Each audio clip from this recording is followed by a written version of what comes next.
Hello, good evening, and welcome to the stream. Yes, indeed, we're live once more for a midweek visit to Rubicar. Yes, we are. Right, let's get the... There we are. Get the social medias done.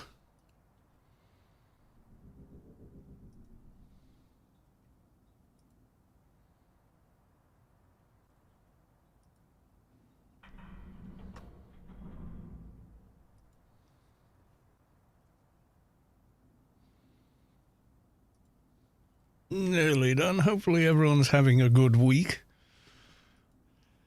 It's not been too bad here, I have to be honest. Can't complain, you know? Right, okay, that's the social medias. Oh, one more to do, I nearly forgot. Because I always seem to forget one.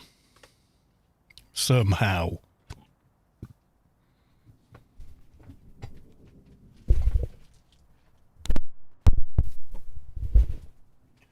Right, okay.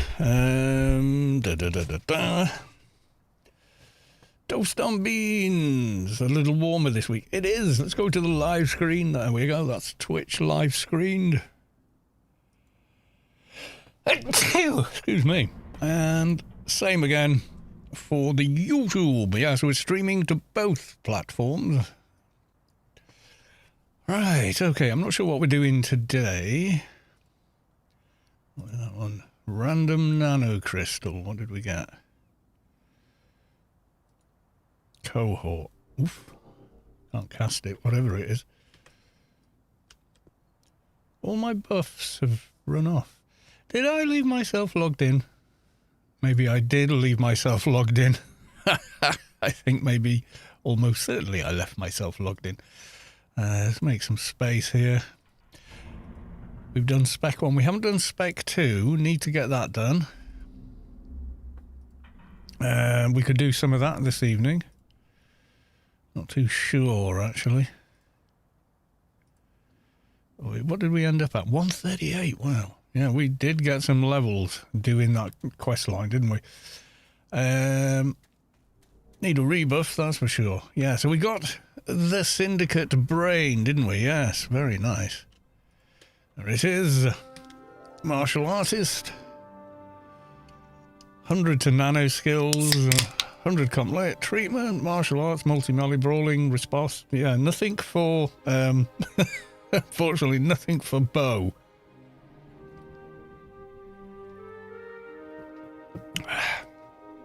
And I'm also thinking it's probably high time we started upgrading some of these. Now, I'll put that on at 81. That's a 59 chest. Yeah, a lot of these are in need of improvement. Yes, they are. Is Freelancers up? It is not up this week, is it? No.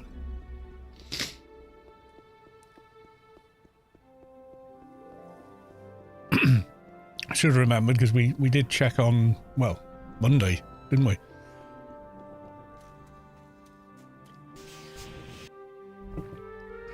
Right. Let's pull some daily missions. Oh, then again.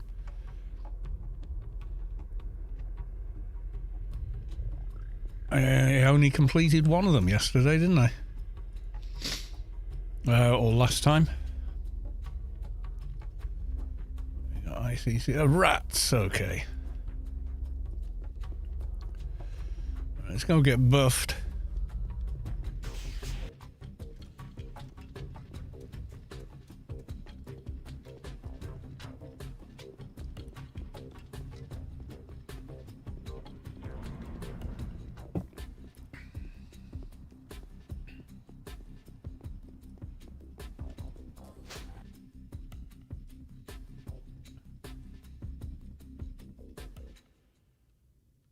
Yeah, I think I must have left my character logged in, and then... I don't know.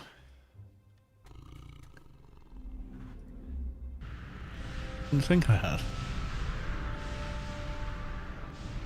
I must have done. That's the only logical explanation.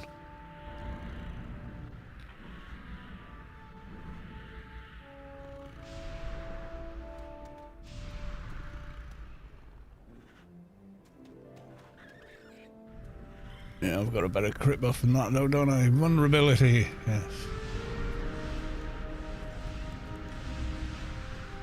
My nana skills seem to be awfully low.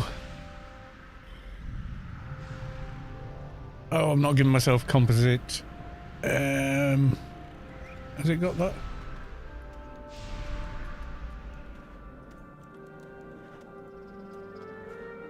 I don't think they've got the paid buffs anymore, do they? Or do they?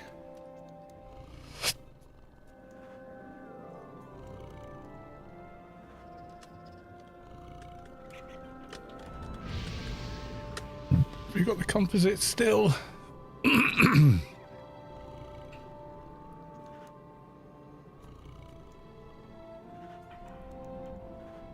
Buff menu. There we go. Generic. Adv.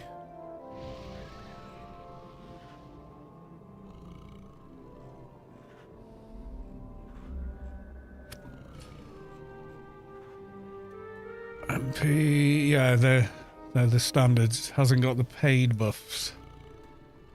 Okay. Well, I can buff myself that anyway, so. Yeah, it shan't be a very long stream this time.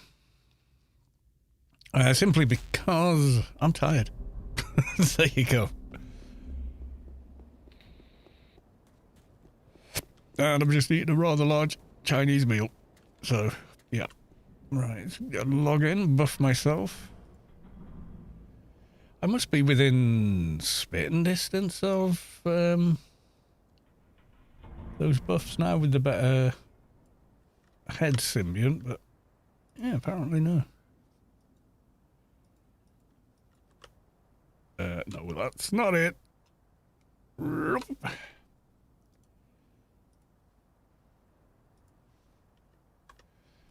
That looks more like it. Right, we want Wolfer. He's still in there. Mesticles. You're at the city, you'll do.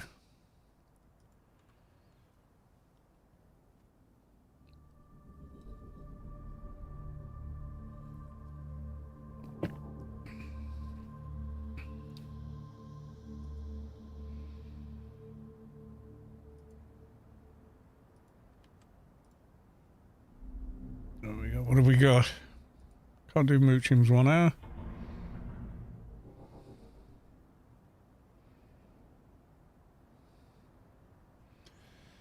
I know I've got... I get asked for it a lot as well on this character.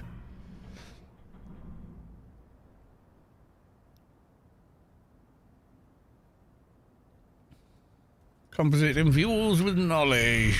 There you go. How can I... Right, so... Symbionts.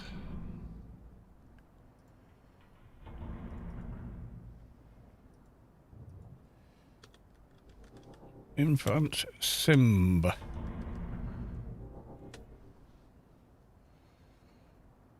Sort by quality, so we want sort of 120-ish.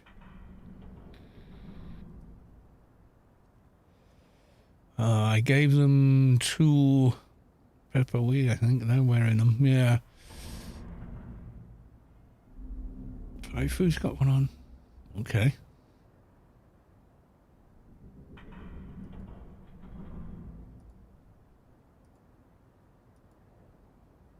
Kalfu bag running left arm.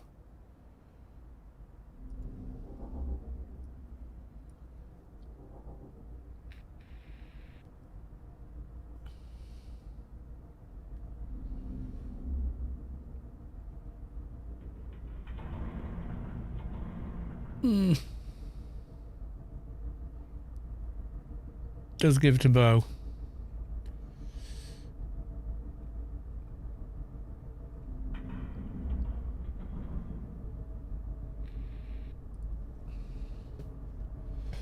Do we want to go and round up a bunch of these? I don't know, because a lot of it looks like I've given them all to Burpoe, who is a Mrs. Kalos 2 character. It's her keeper, in fact.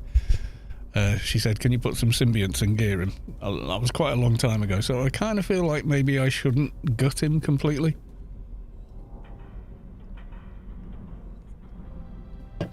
I guess we can make do for now, can't we?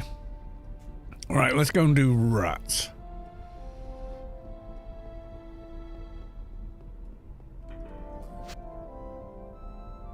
That might be the answer.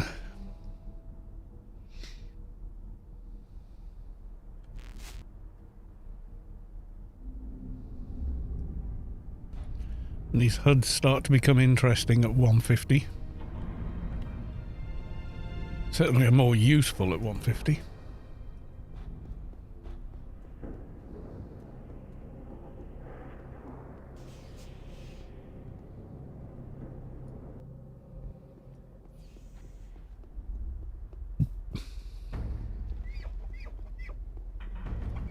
We certainly got a lot of XP for the Adonis adventure. So the Utto's quest in Adonis, obviously.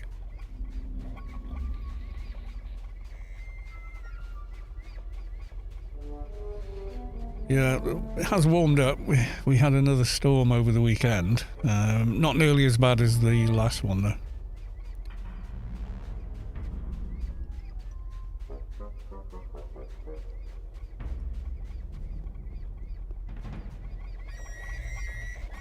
What should I do again? Are you ready? Yes. Goodbye.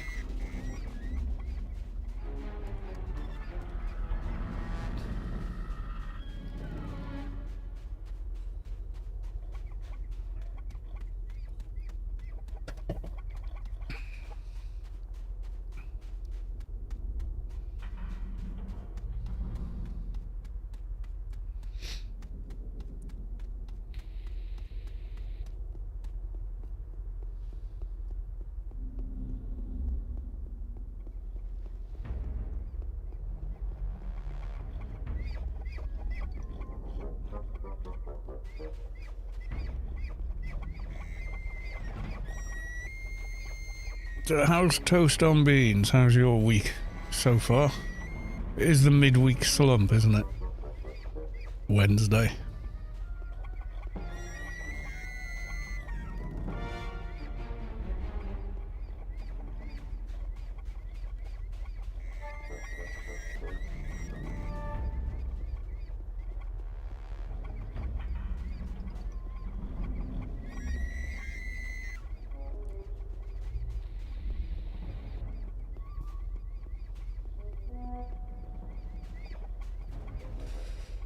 It's kind of weird because I usually get Wednesday evenings off, so for me it's like a midweek break as opposed to midweek slump. It's like, oh, I'll have a little recharge on Wednesday. It's like a fixed day off for me.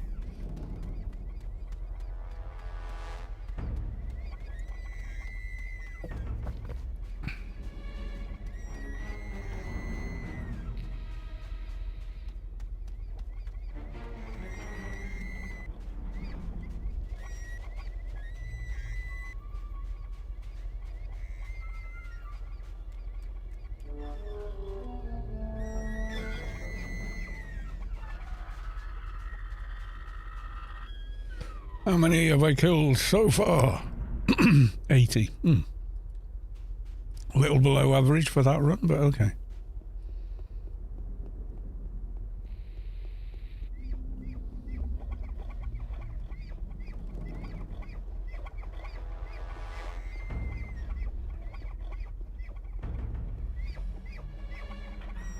Oh, of course, there's the Corporal Ashley Winstead quest. What's the nano reward for agent? Or not for agent, for MA, I wonder.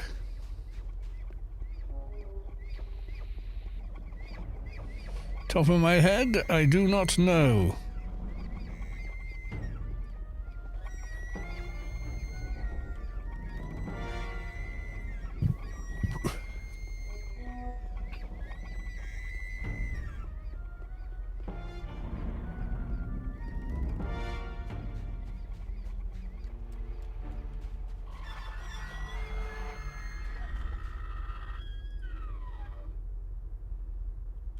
Oh, God. 99 bloody roller eyes. That's the second time I've managed that on stream. You wouldn't believe it, would you?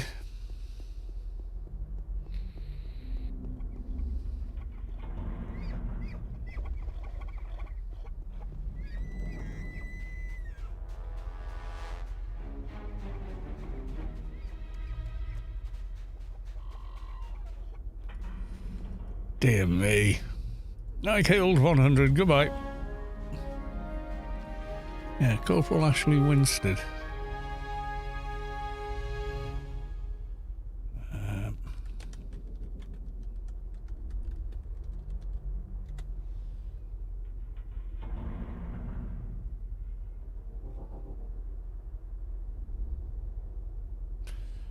I think I might even have that bookmark. Maybe not. Classic AO. Quest guides. Corporal Ashley Winstead. So we complete the entirety of the big long quest. MA gets Enlightened Healing Touch.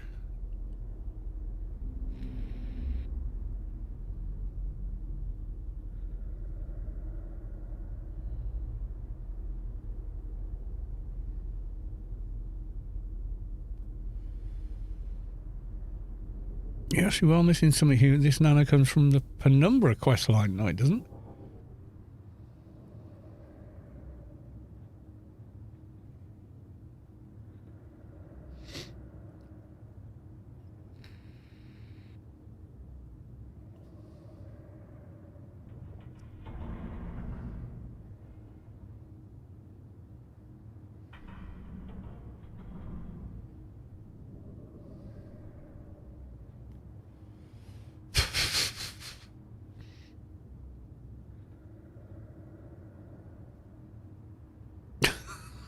People just arguing in the comments.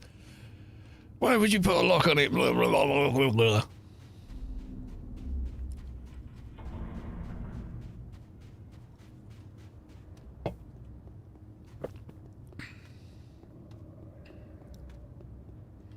Oh, you feel the core of your being shift as the source makes room for a divine presence.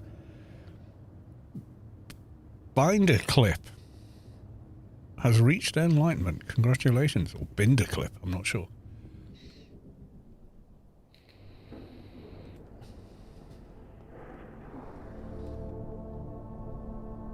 And what was the... Oh, we got a... Wait a minute. We got an alien daily. Salvage mission. Let's blitz through that.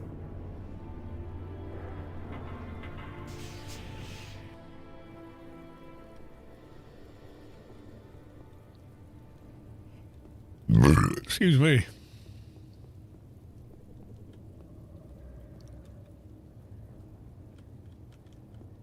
Missed. Damn it. I like landing on that post. Don't ask me why.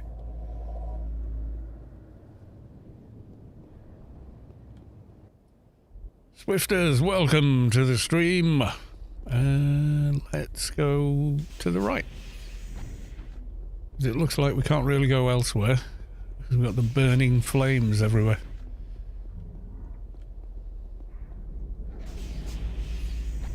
I'm just running through with burning flames that hadn't rendered in yet. That's good.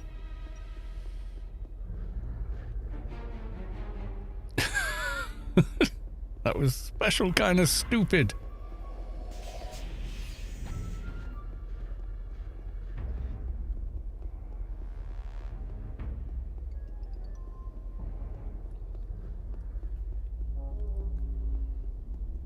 Where the hell is this thing then?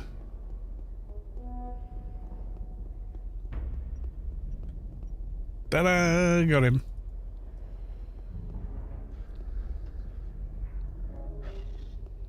Zizon, welcome to the stream. Good to see you. How you doing?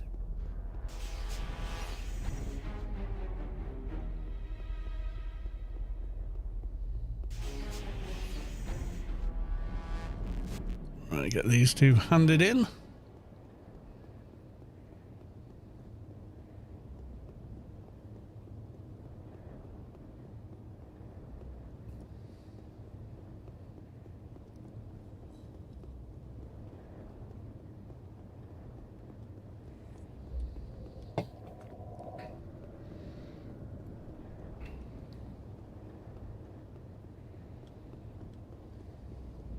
How is everybody doing? Are we all well? That's the main thing.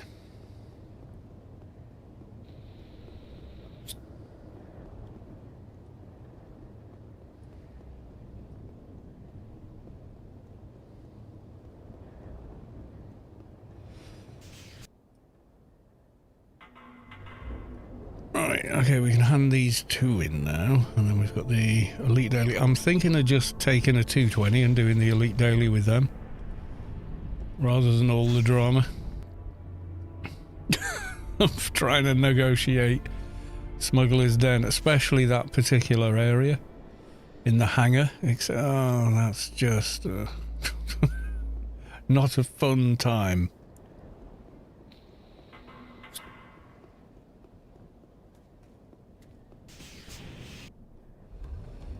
Let's hand this one in. So, Rats Daily. Mission complete. Big XP, thank you. And Alien Daily. Mission complete. There we go. Another big chunk. Just, do you ever try Sea of Thieves? No. I've seen it played. It looks quite interesting, but no, I've not actually played it.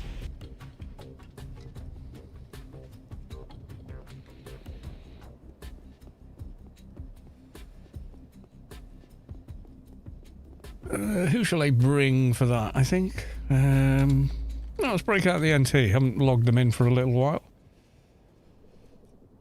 That could be good.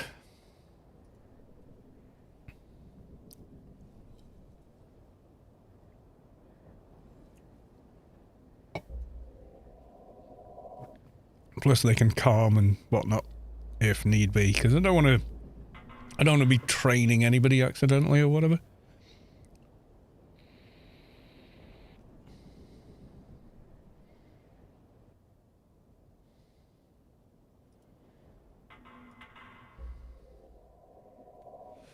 Plus, if the mobs are up, it'll be quick. So won't get mob kill XP, but we will get everything else.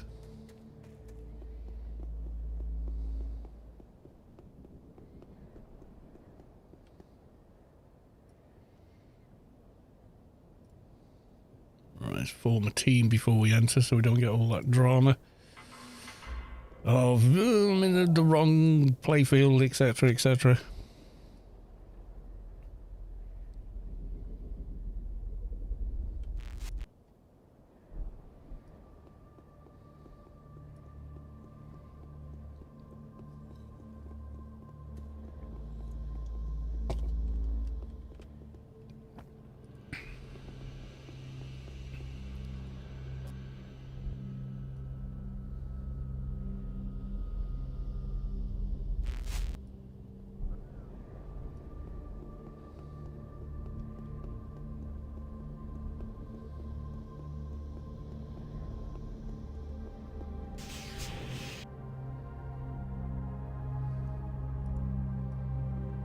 Someone's already been in, calming ahead. Yeah, we got the same one.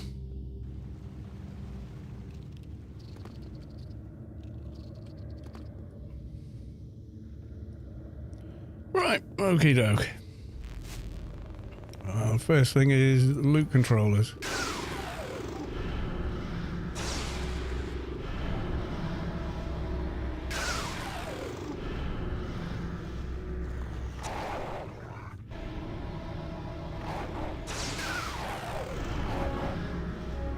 The loot controllers I want.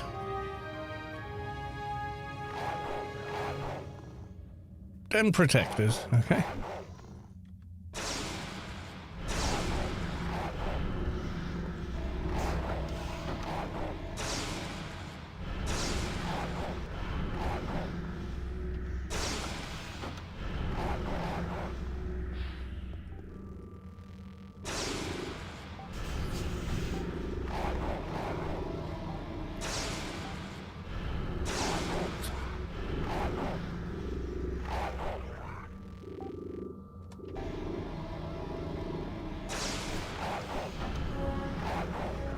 Okay, now we're on. Loot Wardens. Okay.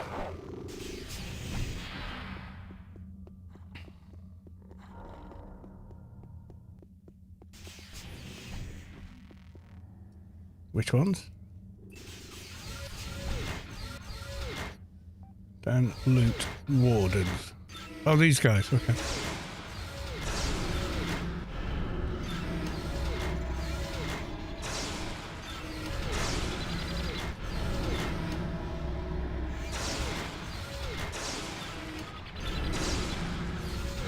And then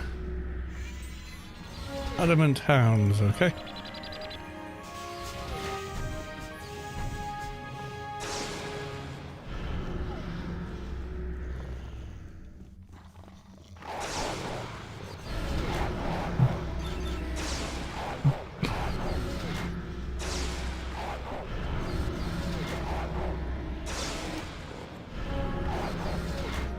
Yeah, I've seen the game played, Sea of Thieves. It kind of looks kind of cool, but also not really for me.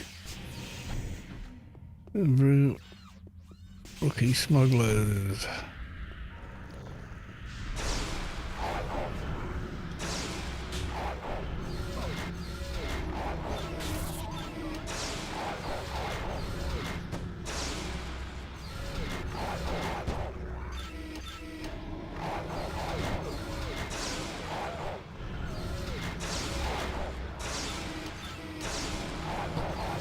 So dead.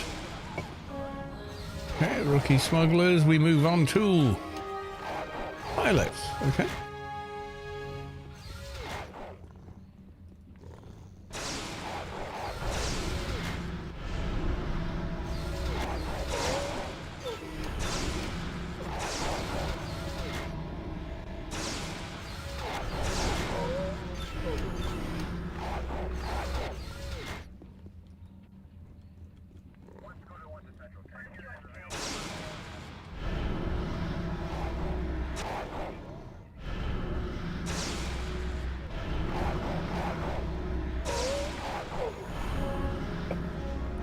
Is it technicians next? It is.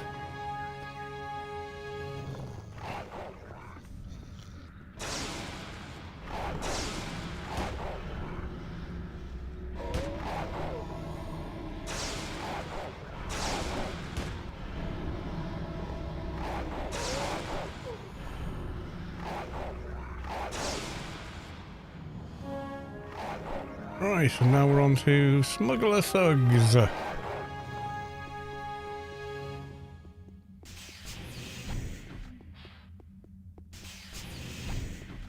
Oh, there's a thug.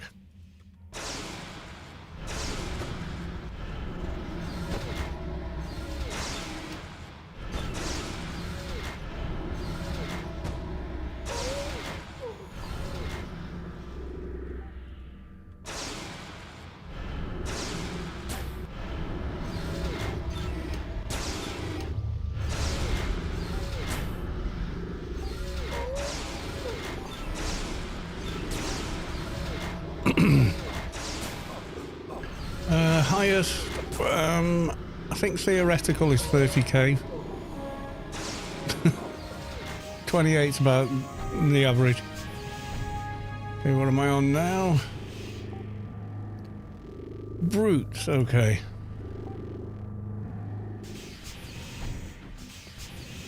In the right circumstances. Like if you have a perk running and a dot running, etc.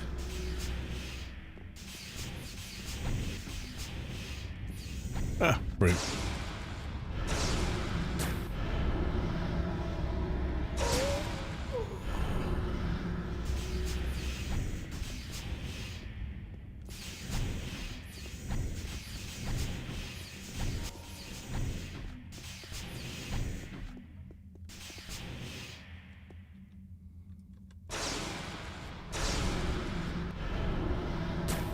Now, if you perk first or do the dot first, you do get an even higher amount of damage.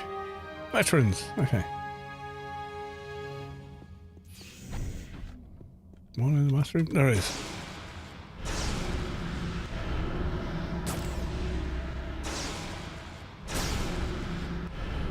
You're already dead.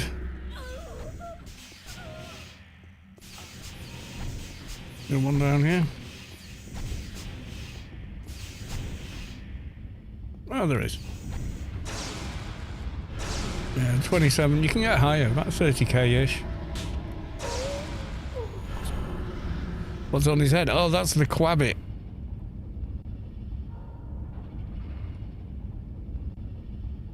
And that's all it is. It's a social item. It's just silly. AoE count as a single attack. Well, not really, in that you're hitting multiple mobs, in which case the damage can be absolutely colossal if there are a lot of mobs in that spot. You can do tens of thousands of damage if all the mobs are... Like, if you do one of the sectors and someone can get all the mobs really tightly, you know, rounded up, then yeah, it's kind of nuts. Because you're hitting, you know, upwards of 30, 40 mobs at once for like over 10k with an AoE.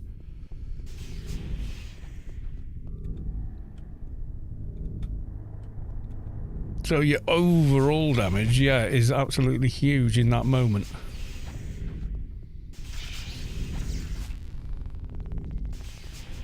But you need a really good tank to do it, because the AoEs at that level, the bigger AoEs, they've only got like a 5 meter AoE range, so everything's really got to be balled up tight, you know. And if you can do that and then hit one right in the middle, yeah, you can do serious amounts of damage. Siljar Russell resubscribed. They've subscribed for 40 months, my god, and with a funny. I'm a proud B-Day user, but it didn't occur to me how losing power in 0% weather would affect the water temp. I think I just had what could be a religious experience the B-Day, like I saw things. Oh, yes. Where are you located? UK, Sweden. UK! I just look Nordic. I can't help it. I've actually been approached by Nordic people on holiday in Wales, and they just walked over to me and started speaking in a Norwegian, it turned out to be. They were saying, what time is the coach to get back? They thought I was someone from their coach. So, yeah. He lives in the North Pole. He doesn't want to admit it because he's Santa. Yes, this is absolutely true. So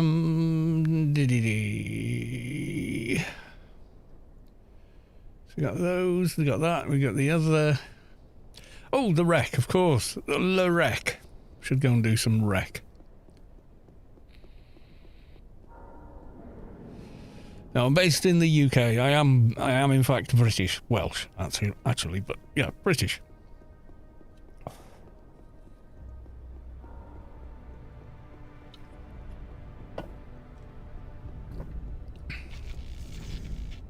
Yeah, let's face it, between the 26th and the 23rd, Santa has nothing else to do but play AO, yes. Oh, plus 10. Don't mind if I do. There's my special secret. Very small children who understand who Santa Claus is do stare at me sometimes. Like, am I a Santa or Santa's helper? You know, it's quite yeah. Enigma dogs.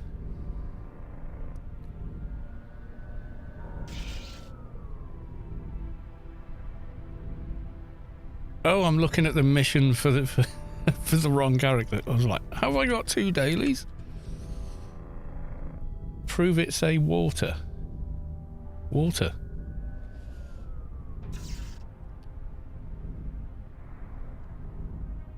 Oh, you mean South Walian accent where I say wetter? No, you don't. People don't speak like that in the north. They speak differently.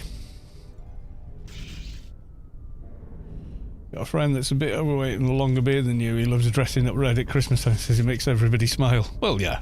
You're going to get called Santa. You might as well go with it, innit? We'll get Wolf back from wherever the hell I left him. And he can heel pet me. Hopefully. Through the wreck. In Inferno, I'm guessing. Yeah, he beaconed out of whatever we were doing last. Open the bag. Close the bag. Hit the doohickey. Right, be back in a sec.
Yeah, we're gonna go. I did put a Santa hat on this year, just gone.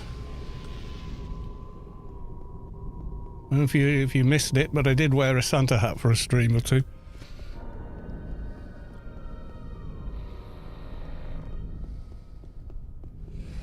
I was going to put on a Christmas sweater that lights up most of the way there.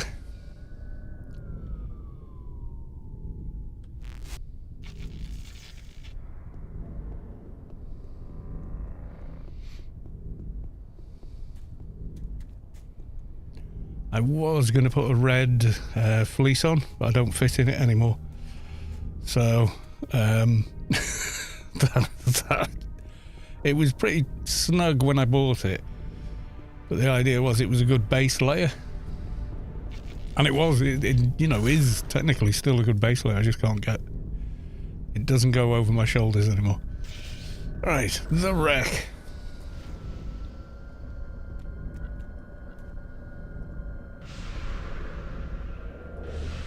Yeah, I quit smoking, you see, about 7 years ago. Put on quite a lot on that since then. I don't just mean I got fat. I did actually get a bit fat, but all my muscles grew. I carried on exercising as much as I normally do. But yeah, couldn't get my legs inside my jeans or anything. Oh, a full costume, do you mean? Maybe. I'll have to try and buy one. Yeah, I was really quite skinny before, very lean, like 2% body fat or something, but also very skinny as well. Not much muscle mass. And since I quit smoking and turned 50, I just seem to have filled out. Better late than never, I suppose. Like I pick up coats and things to put on and go, I can't put my shoulders back down. Yeah.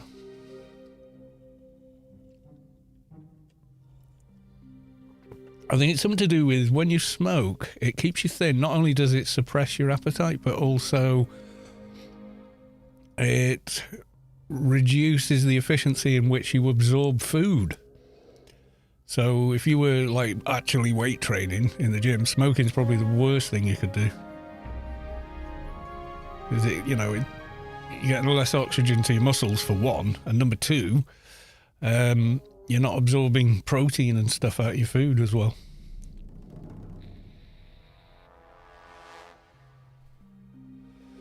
So yeah, so quitting that was a good plan.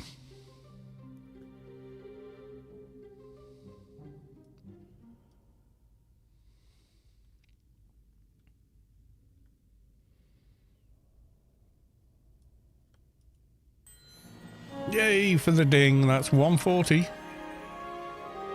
Yeah, full costume, I've never done that. But I suppose I could.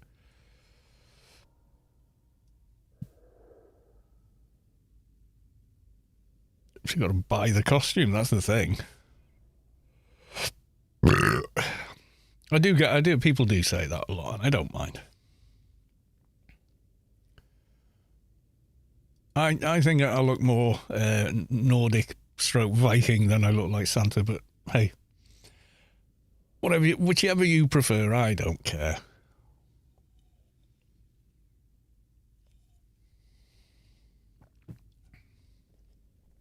I've got that heavy brow thing, deep set eyes, so.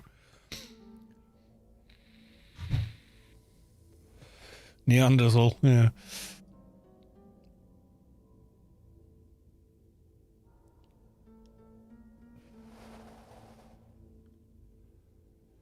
Since the cash shop ain't no more.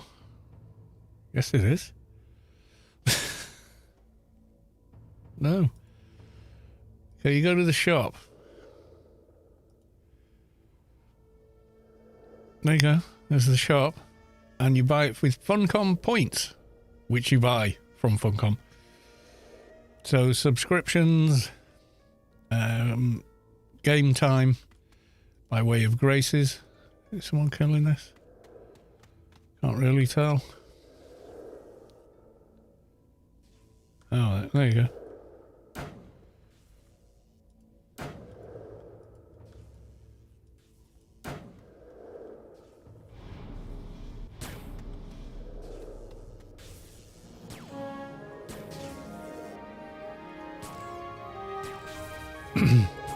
Yeah, it's never gone away.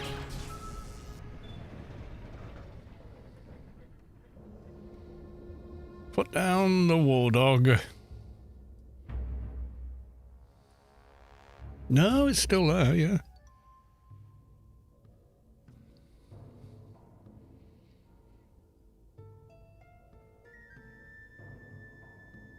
I'll roast up thick enjoy. Are you killing them? Damage reflection. What? No? Pew pew. Or are you on about when I was on my NT? In which case that's just nukage, basically.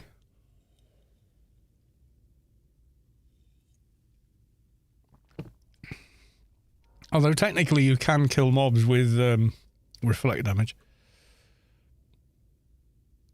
Done printing for today. 1.8 kilos of filament. That sounds like a lot. I don't know if it is. It sounds like a lot. Almost 2 kilos. Okay. So he's not up, and 220 here. And a 150 Yankee. Probably after dogs, I think.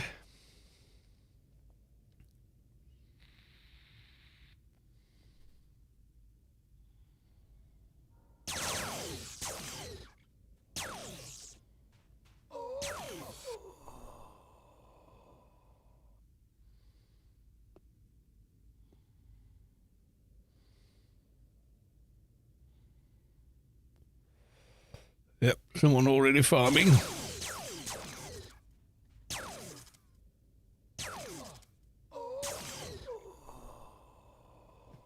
No, we got a perk. Oh, Acrobat 4. Yeah, I think so. Can I careful in battle yet? No, not till 160. Never mind.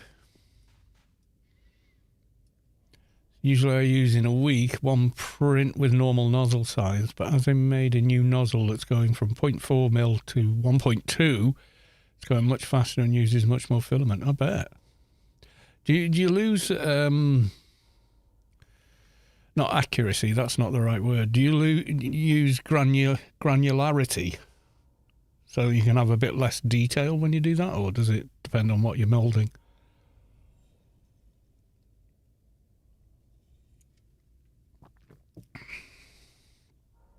Oh, Nvidia released some new graphics cards. No, I'm not buying one. The new Transformer model, DLSS, they released it for Cyberpunk, so now everybody's got it in every other game that supports it. It's just a DLL file, you just copy it into the new game. So I put it in Stalker 2 and it works fine. And the DLSS is a lot better. I did put it into the Indiana Jones game, but I've not looked at it yet.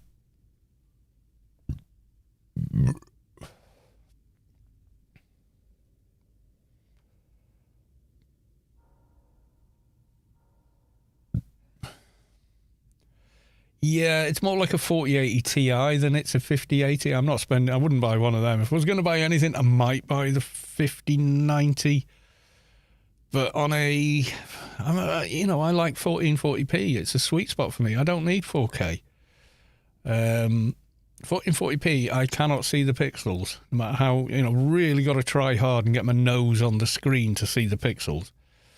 And that's on a 32-inch QLED G-Sync monitor with super fast response and refresh time and all the rest of it. And on the 4080, it's fantastic.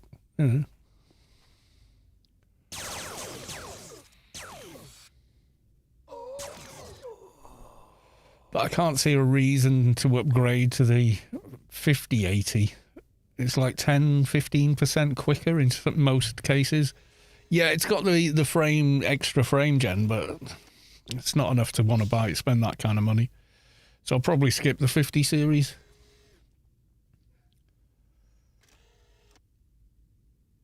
I mean, the existing frame gen does one extra frame per, so you get one more frame in between normal frames. And then the new one, you can add up to 3, so...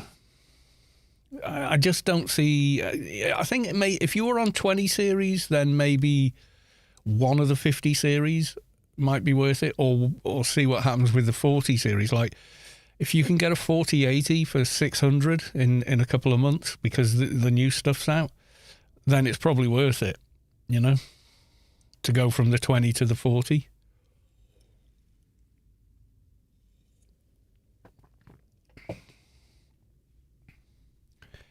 But I think if you're already on 40 series, there's not a lot of reason to do it. I mean, maybe if you do a lot of rendering, the 32 gigabytes of DDR7 might be attractive, because in a render rig that would be awesome, but 3090 does a pretty good job for rendering. Yeah, it's only newer games you're going to, on a 3070, wasn't that 8 gig? 8 gigabytes of memory, you might start running out of VRAM at 1440p. 1080, I think you're probably okay, though.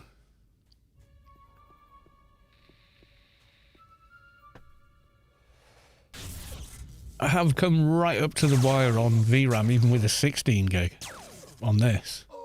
But it still runs really smooth, so yeah, I'm kind of like that. I can literally max out every title since I've had this card without any issue, and I get 80 to 100 plus frames per second, and it just runs great, especially on a G-Sync monitor. So if there's any variation in frame rate, you really don't feel it.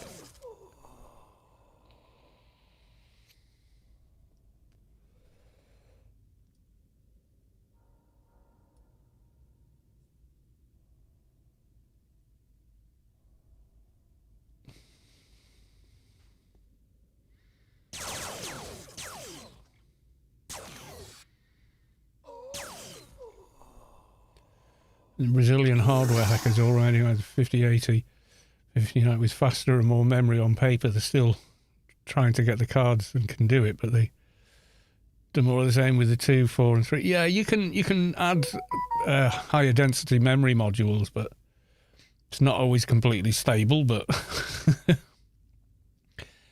the 5090, the fact that it's a 2 slot with that kind of wattage that it's putting through, and it still runs relatively cool. It's kind of like the engineering design of the cooler is pretty amazing.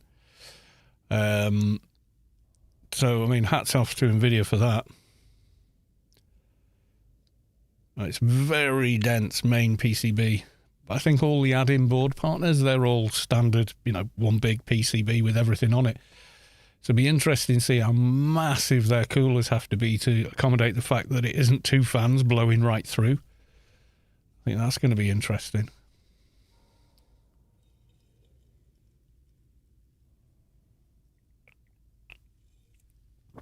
Yeah, 4070 Ti is in spitting distance of a 4080. I think it is only the VRAM. That's the only downside of that generation. They should just make them all. You know, if they'd have made the 5080 24 gigabyte instead of 16 for the 5080, it might have been more attractive, but it's just not otherwise.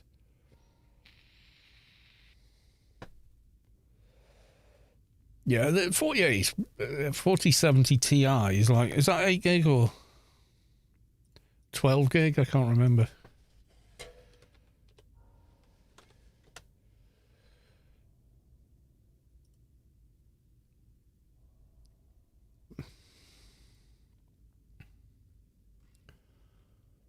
So 529. Just how much VRAM's it got? Why can't it tell me something simple? Fucking hellfire.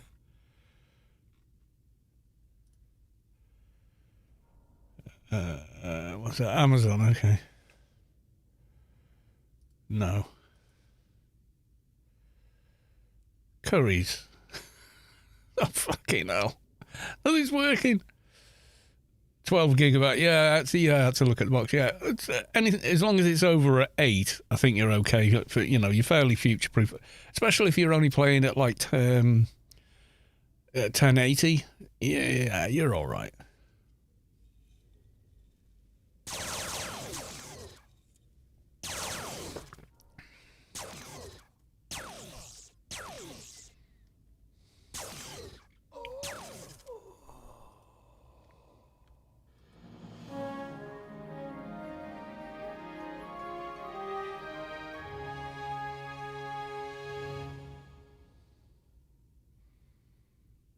Oh, ultra 21 by 9 1080. Yeah.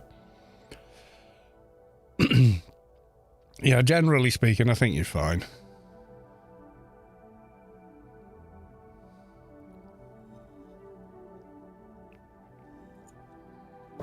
I mean, you'll know yourself if you've got to drop a couple of texture, you know, the texture quality from ultra to high, maybe worst case scenario.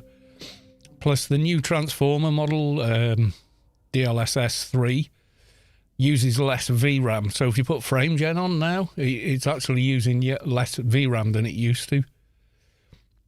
There's about 2 gigabyte less VRAM for me on Cyberpunk maxed out with path tracing and frame gen.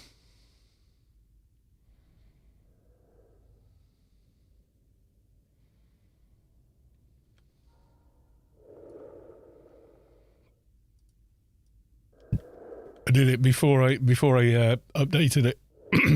Ran a bench, looked how much VRAM I was using. It was about 14-ish. You know, that's path tracing and reconstruction and the whole thing absolutely maxed. And then did the update and it actually went down slightly.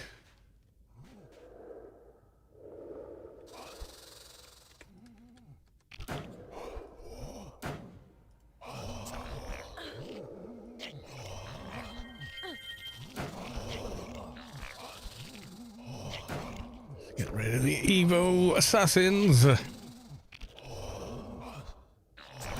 Yeah, 49-inch curved. Yeah, it does sound nice.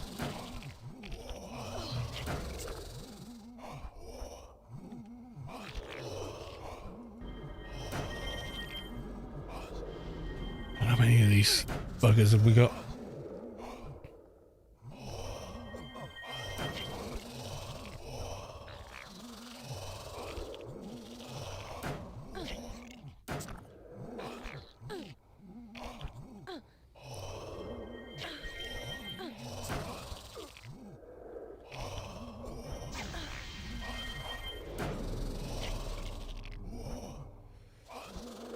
49 curves, running back-to-back, 2 clients open side by side. Yeah, I can imagine that's pretty cool, yeah.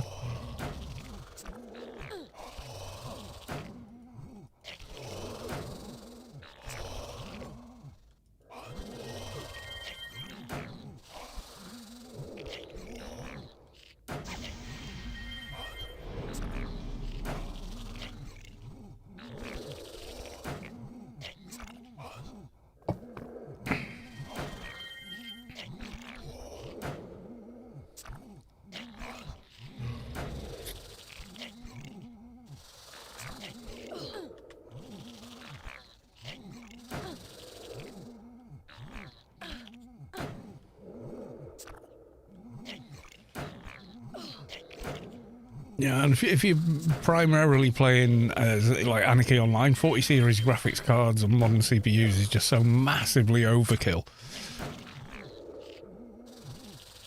What about tanking in an AO? If I venture a better tank with melee than with pistols, Advi used to be a better tank than it is now because they had a lot of heal power.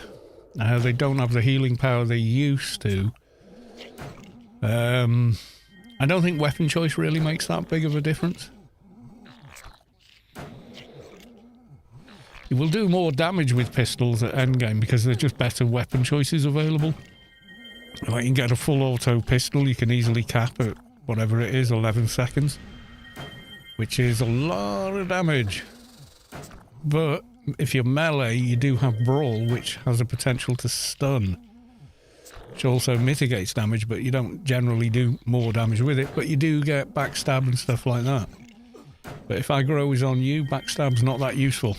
Because it only works if the mob is aggroed on somebody else, so...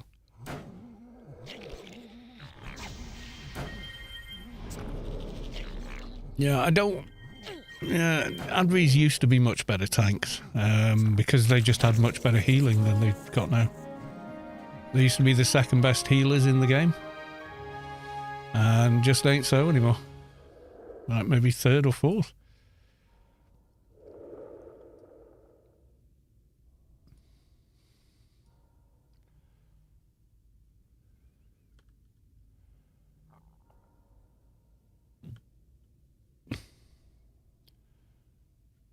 Came back to game, was in Shadowlands.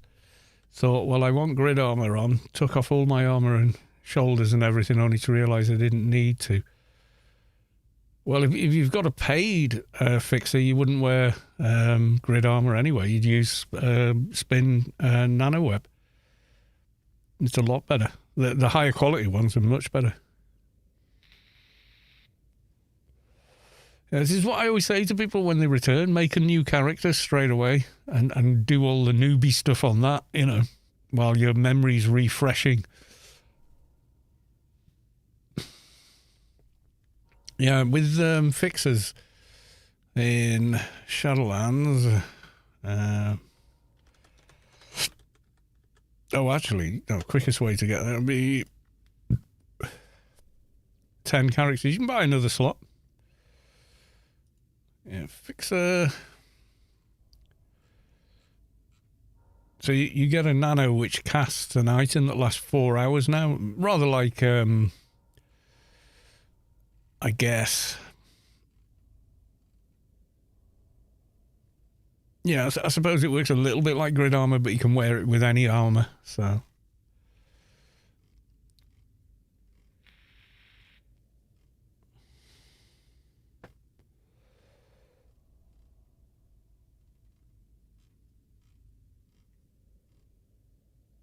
Yeah, summon grid armor Mark IV, Rubicar. So hang on, let's.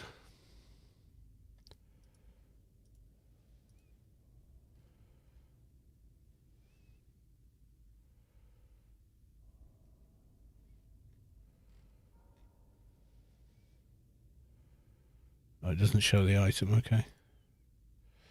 But yeah, so, you know, it's pretty good, but compared to summon Shadow Web Spinner Mark 11. So you cast it, it gives you this armor. No, I don't want the crystal. I want the actual thing it creates. Oh my god.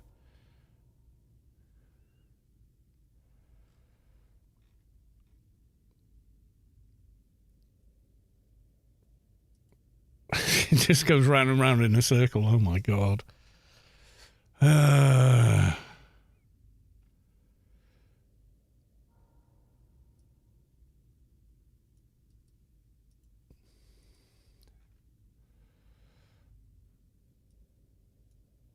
Where's the search? Has he got a search? Hasn't got a search.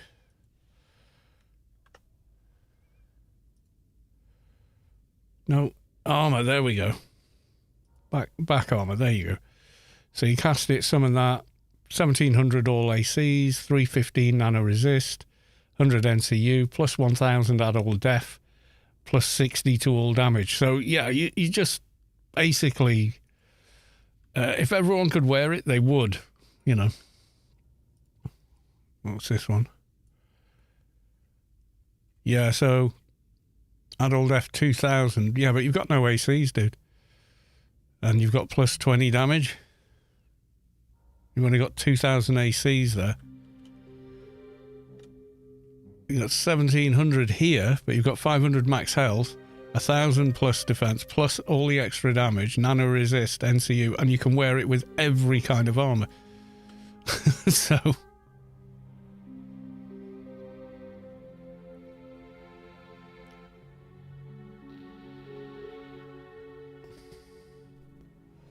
Managed to get your Froob account going at 3.8 on it. Yeah, hate to tell you this, that ain't much these days, believe it or not.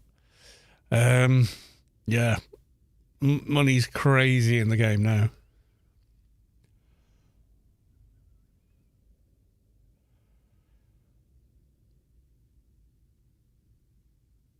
And I mean, bonkers crazy. Right, okay, we've done all those. Do we want to do the factory? Not really. So, we could do the Corporal Ashley Winstead. It's a bit long-winded, isn't it, to be fair? You got all your armor, yeah. Probably got buffs from other people, used certain items to get them on. I'm sure you'll manage. What shoulder pad item is it?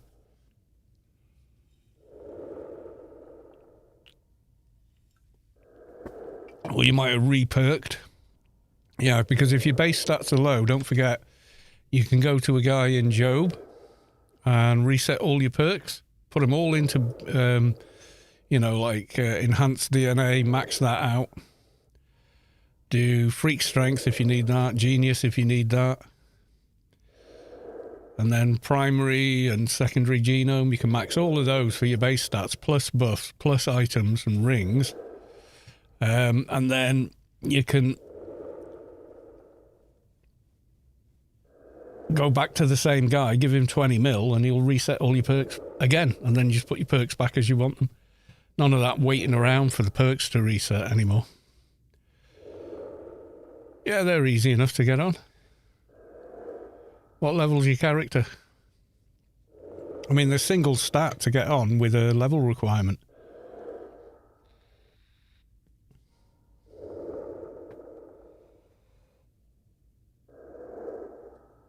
What level's your character?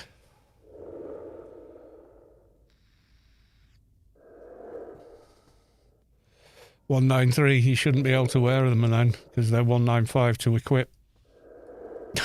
So, yeah, you can get it way higher than that. Iron Circle. I think you have to wait for the... Oh, Christ, no. Yeah, we'll go back. I'll show you. Let me go back to tier.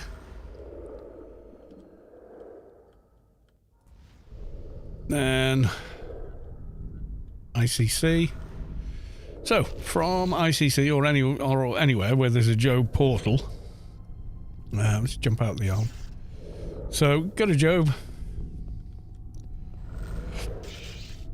Like so. And then before you go anywhere in Job, run down.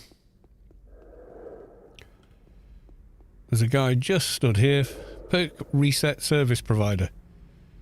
Talk to him. I want to reset all my perks. Are you sure? I'm going to say no, but he resets them. Go and spend them how you need them to get the stats where you want them.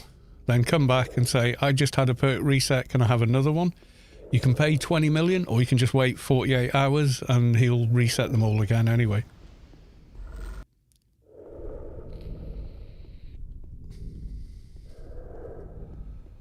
Makes twinking into gear about 10 gazillion times faster and easier. Yeah, so you go down there and you put into enhanced DNA, so you go 4, 8, 12, 16,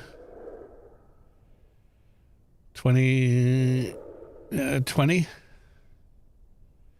24, 29, 31, no, 34,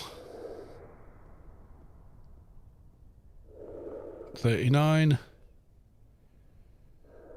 Yeah, so you add all those, then you do freak strength, get 5 plus 5 plus 10. Then you've then got, depending on your breed, primary. Yeah, it'll do strength and stamina. You max all those. You get a ton more there. And then you've got ability rings, similar to these ones. Then you've got HUD items from the OFAB store. You get things like this as well. Strength and stamina 20 for an item that requires virtually 0 skills to put on. There's armor, there's weapons, there's buffs. Don't forget to get Behemoth and Iron Circle put together. You know, the list goes on and on and on, because there's so much gear that you can equip to equip other gear. I couldn't possibly list it in a single stream. Even if it was like an 18-hour stream, I couldn't possibly ream it all off.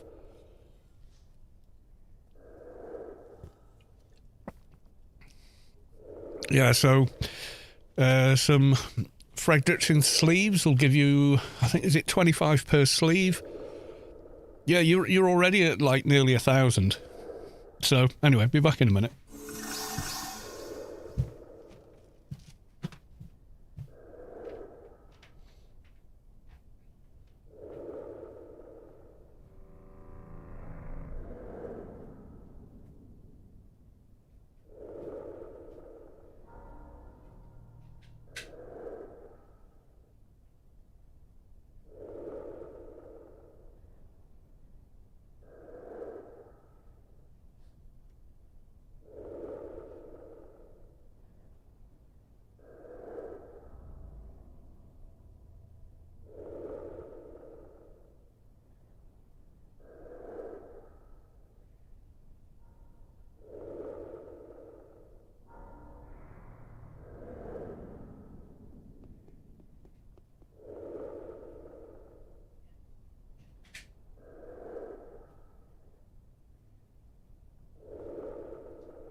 Yeah, 197, you should be able to get those on. What breed is your character? Are they Solitus, Oppie, Aatrox, Nanomage? Still get them on. And a 900 requirement, what was it, 901, wasn't it? OE 901, so as long as your stamina's around 720, you'll be alright. They won't OE. So yeah, they're going to go OE on you, but you could get them on, yeah.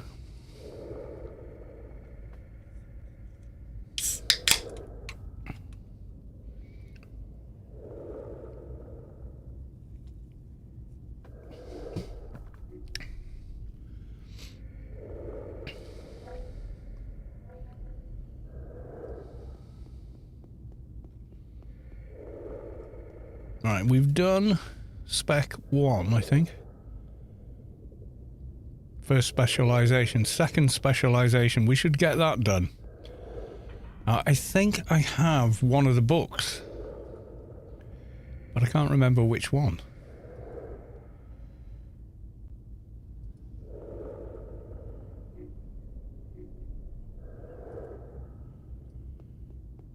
But if we go up to Elysium, we can just farm them, can't Elysium? Yeah, Elysium.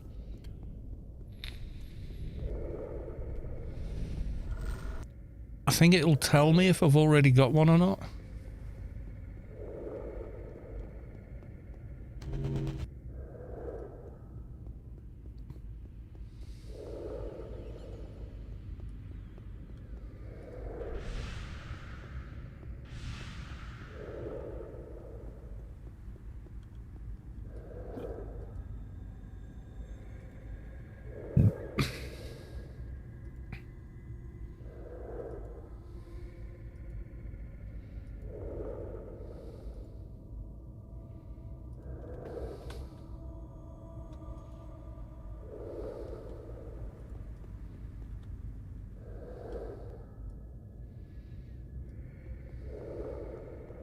Because I've already got Spec 3 sat in a bag now. So, might as well get the other one done, eh?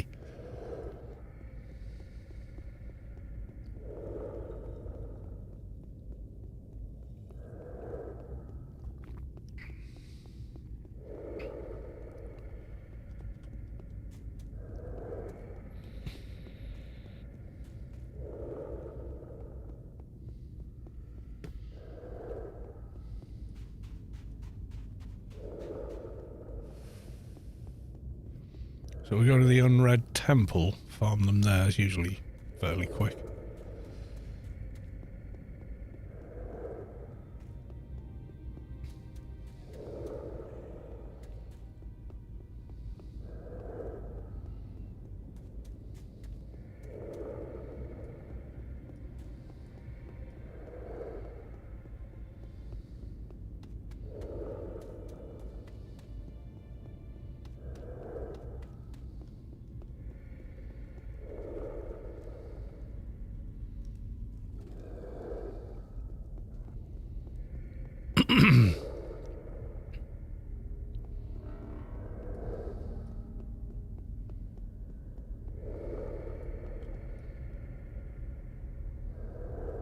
Where is it? I've lost the temple.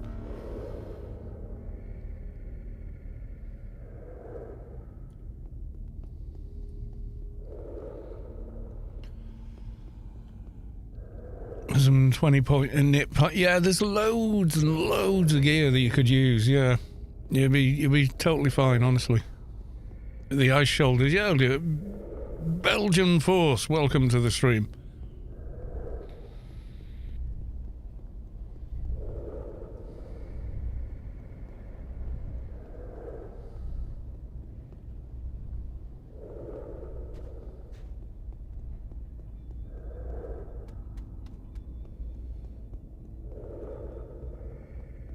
Yeah, I mean, there was a time when your perk reset was tied to the BIOS clock on your system. Back in the early days, you had to wait like a day per perk or something like that, and you could only do them one at a time. And then someone figured out if you just reset the time and date on your BIOS, you could do it in about half an hour. You just had to keep logging off, rebooting your system and changing the clock on the BIOS by 24 hours. Yeah, I don't know who figured that out, but yeah, it was a massive time sink that nobody needed. It was a pointless mechanic that may you know, by the time you got to the point where you were putting the gear on or putting symbionts in or whatever, your character was virtually unplayable. For another 6 weeks while it all reset again. It was the most stupid bloody mechanic ever. So I'm glad someone figured a way around it, and then they just got rid of it by putting that guy there.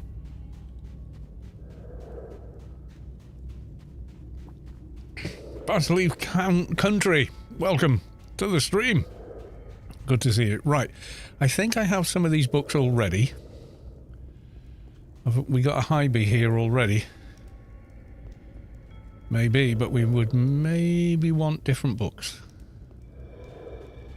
I do not know. Chapter 4. Didn't have that one. So, nothing on that dude. He's just killed that one. Now he's going in. Fair enough. I'll just wait for the timer on these. Maybe these have got the books I do need. I'm trying to get some of my landlord's beer mixtures, so I'm sent. Oh, you're trying out some of your landlord's beer mixtures.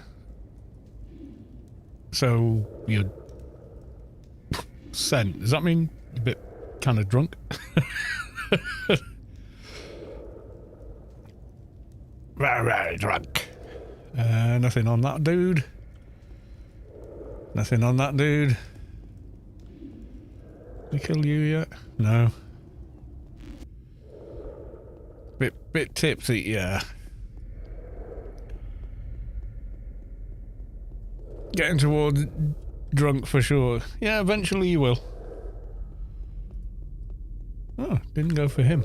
Okay. I saw him run in. I thought for sure he'd go for this guy. Oh, can't be attacked. That'll be why. Da-da-da.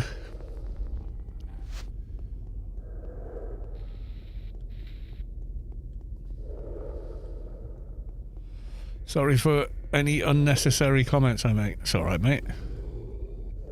I'm having a beer as well. You are unable to attack the target. God damn it. I think the idea of the perk resets when you were supposed to not really change them. Nah. No. I don't believe that was the idea.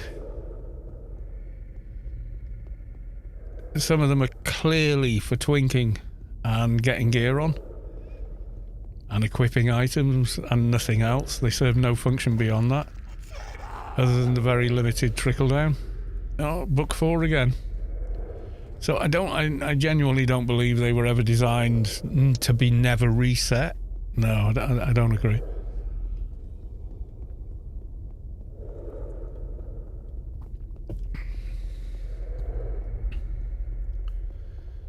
Now we have a degenerate style of gameplay where you can reset them on a whim like buffing and perking. How is that degenerate? That's weird. It's an interesting take, I'll say that.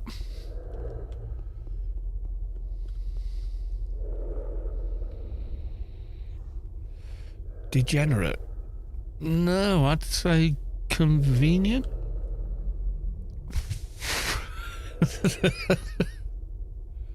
People got around it anyway. We were degenerate when we bypassed the having to wait system by resetting the date on the BIOS.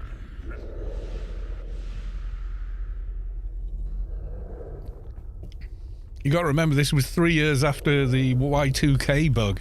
Everyone knew what the hell to do to set the clock on a BIOS. Not never reset, but like if someone was known to be perked in a way, then they couldn't turn up the next day perked another way. Why not?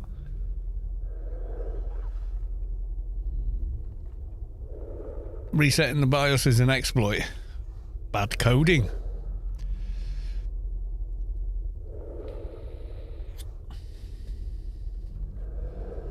If you make a mechanic completely reliant on an external source, then you're an idiot. That's just bad coding.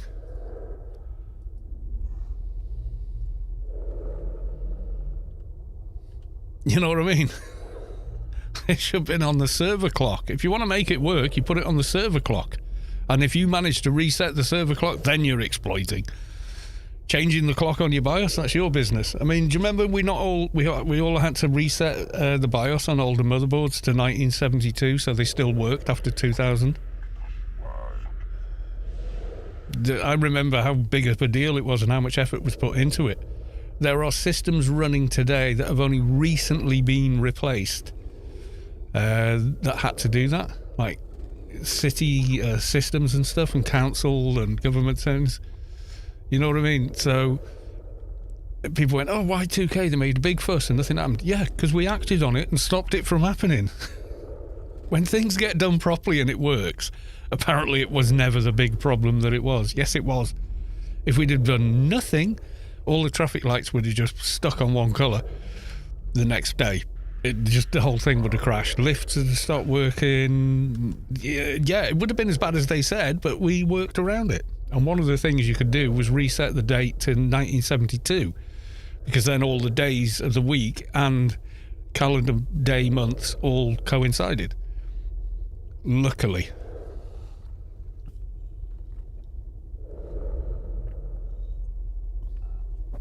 Yeah, that's why I have Nano Target open.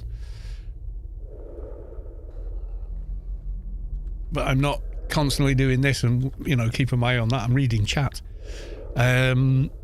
So it's easy to just keep clicking attack until I can, because I know it's less than a minute.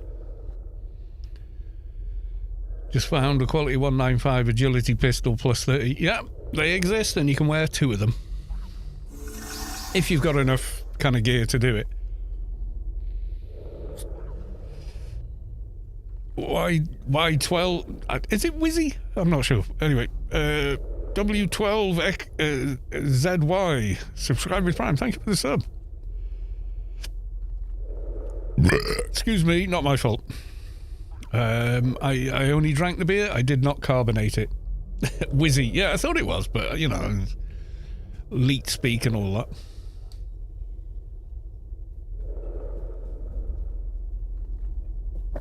Looks around nervously. Nervous you should be. I want a book. I'm not sure how many books I've already got. You already have 3. Okay, we've got number 3, but I don't know where the hell it is. It's got to be in my bank or something. I've not deleted it, clearly.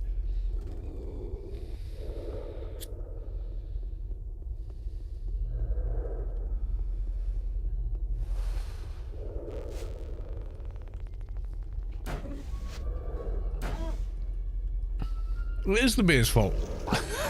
I don't drink carbonated beer in public because it makes you belch. Just drink bitter. Right, that was book 1. We didn't have book 1, now we do.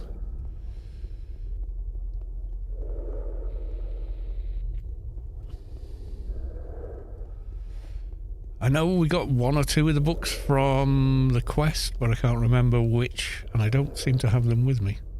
Should maybe have checked that before we set off, but hey, I didn't think of it.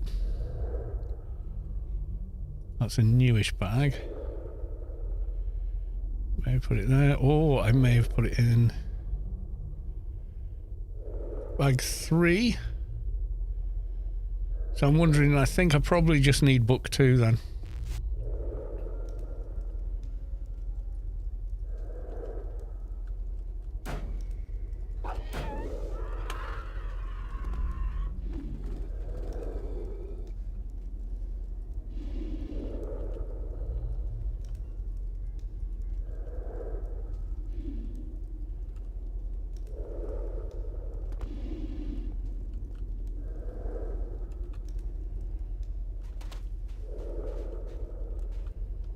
Dude's not here. Maybe the other guy who's been farming the books, they've already killed him and looted him.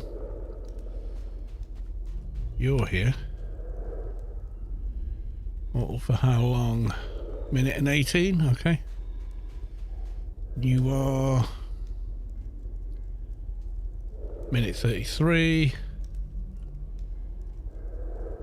That guy.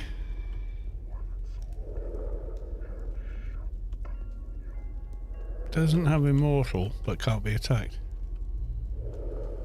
Still. He has got immortal. 2 minutes. Yeah, so the next one is going to be this guy.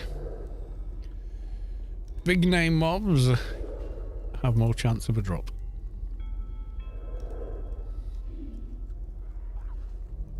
Multi-range, yeah. There's always ways to get it done. Barbecue pillow. perks, you know, all that kind of stuff.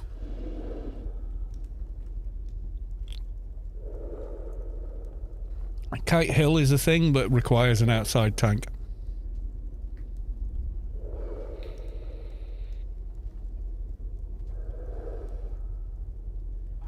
You get an outside tank, you're gold. Absolutely golden. This do a massive AoE taunt. And yeah, this is game over. All the hex just stay on them while the... yeah, unless you've got hellish high run speed. Chapter 3, we've already got.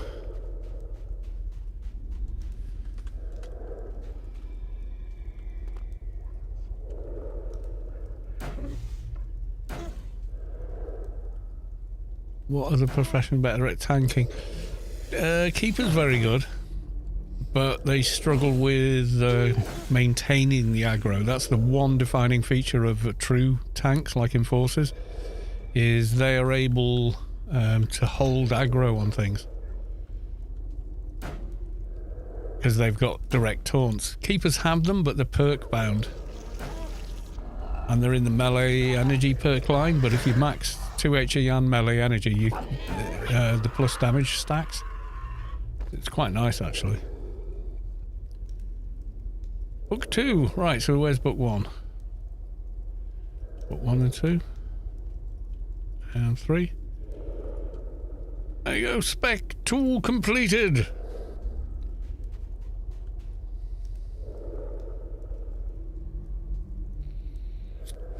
Yeah, there used to be... Complete Heal was a very large taunt. If you cast Complete Heal on yourself or anybody else, it would aggro all the mobs around you to quite a high range, but then they took the AoE taunt from Complete Heal. So using Complete Heal simply completely heals somebody. It used to be a 10k heal, but Complete Heal now literally means that it will completely heal you. So it did get changed, but melee energy's fine. It's just not as good as two-hand edge, because you've got the new Obsidian Desecrator, which I can show you shortly, which is hands down the best two-hand edge weapon in the entire game and is better than any melee energy weapon. So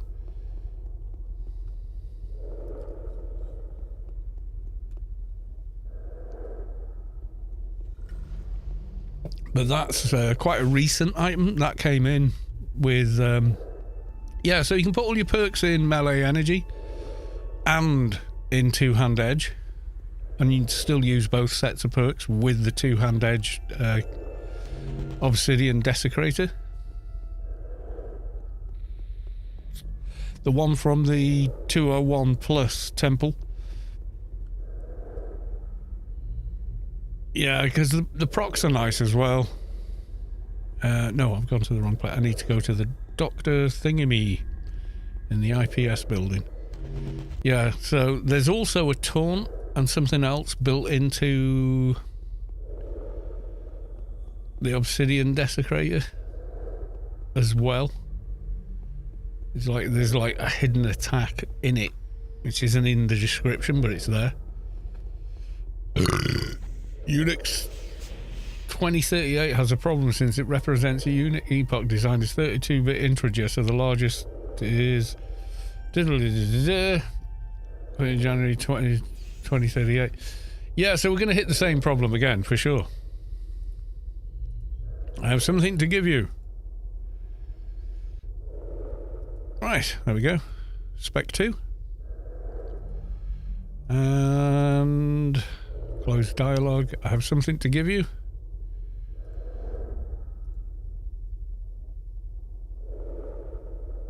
Spec 3. Goodbye. So just Spec 4 to do next, and you get all those books from the Penumbra quest line. Let's check ourselves. Spec 1, 2, and 3. Yay! All done.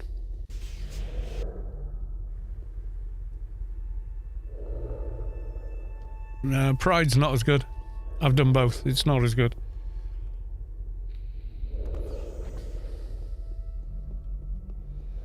Pride's good. Pride's a good weapon. Don't get me wrong. It was the weapon until the Obsidian Desecrator.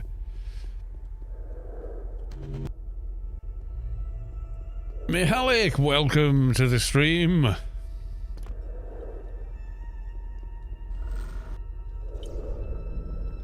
Yeah, the taunt perks are in the melee energy line on Keeper. But you can have both perks. You can and just set them up and hotkey them and they're great. Yeah, if you've got both you can hot swap, but there's no real reason to swap to the Pride. It's not as strong. Whether you do a tank build or a crit build, the Obsidian's still the better weapon. It's just the numbers. The numbers are just there, as well as the nano attack and taunt that's built into it.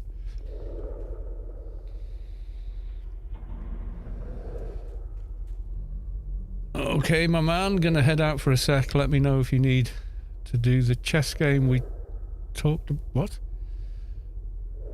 Oh god, I haven't played chess for about 20 years. Probably make a poor showing.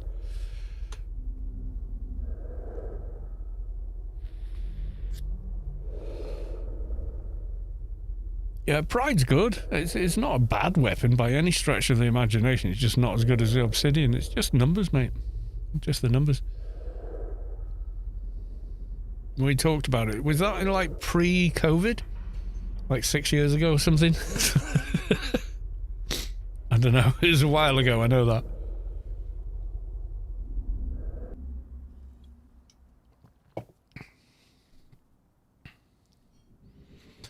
Yeah, there we go. There's my Keeper.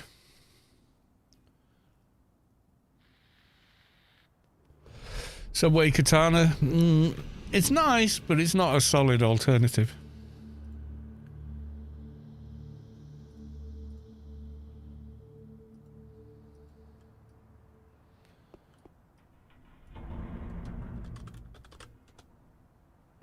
Yeah, so that's it. That's the weapon I'm on about.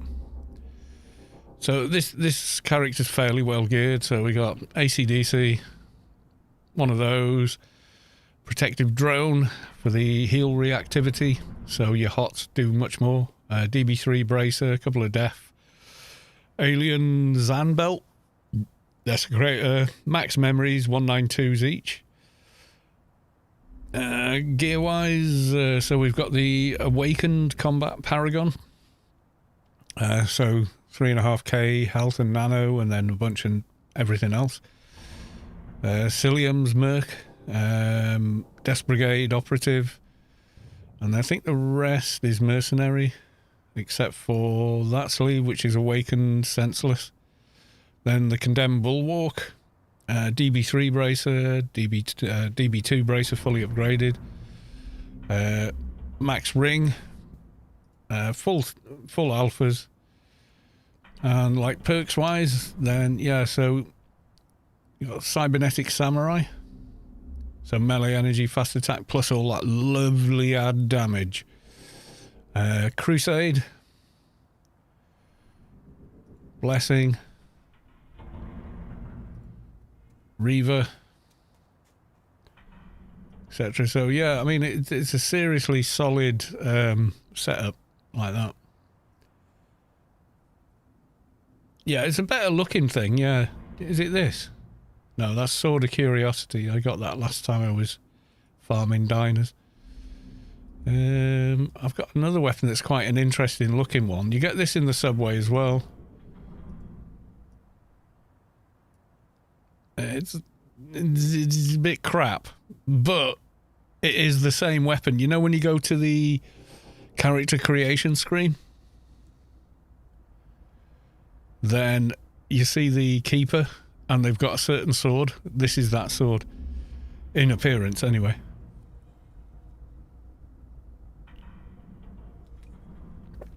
It's not 100% drop. It drops from the first guy in the dungeon. I quite like it. Yeah, I don't know which bag the Pride is in. It's in one of them. Oh, and I got one of these as well. Guardian Blade. Because it just looks so cool. That was the birthday event boss. I got that from them. Even though, like, it's basically a social item, it doesn't do any damage.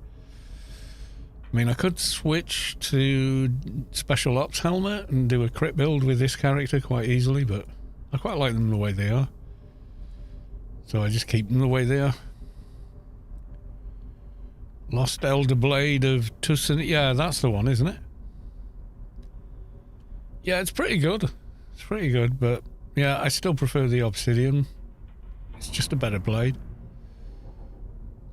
I can put on all the Awakened gear as well. Need to do the chest, actually. But yeah, I mean, he pays you money, you take your choice, but then you get the perks. So you get Blade Whirlwind. Gives you a stack of damage. All these have got taunts and stuff in, like this one. Force Opponent. And you can use the melee energy perk line while you're using two-hand edge. Yeah.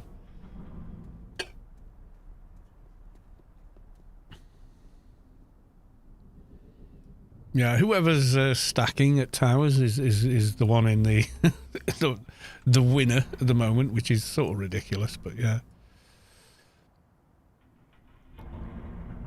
Ain't that the same look as the one that drops in Shadowlands Catacombs? Which the other one, there's this one. Just looks like a katana with no curve in it. Ah, Sword of Curiosity. I'm probably looking at the wrong one here.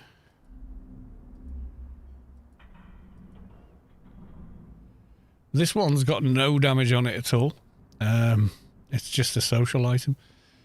This one actually does 425 to 550 with the no crit on it though. Versus this one, which is 425, 575 with a 666 crit. But it's also there's a proc attack as well, which it doesn't describe, but it does have. So which one had the katana, the subway katana in it? I forgot which bag it was in now. Is it that? No.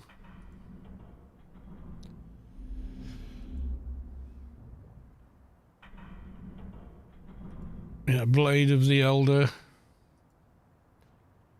Actually looks like a samurai sword. It does have the curve in it. Damage-wise, though,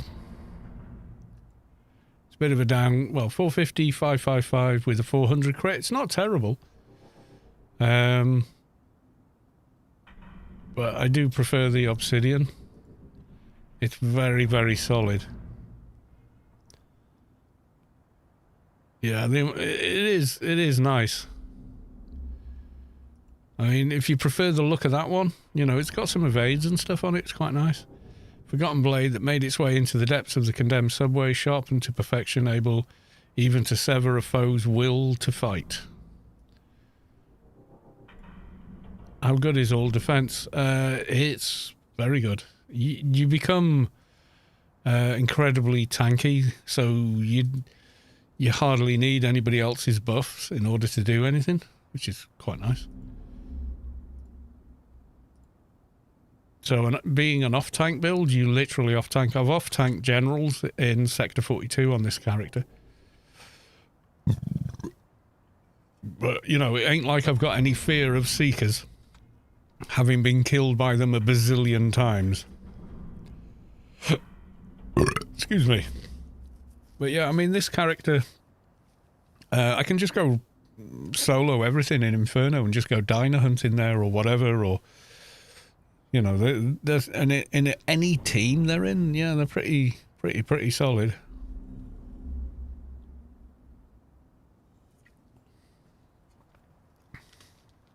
Keep pulling aggro with the character, but that's the melee energy taunt perks landing, I think, more than anything. Be back in a sec.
Yeah, Atrox is cool. You would have more HP. Yeah, it's got a Shadowlands with it and kill a few diners. Then you get a better idea of it.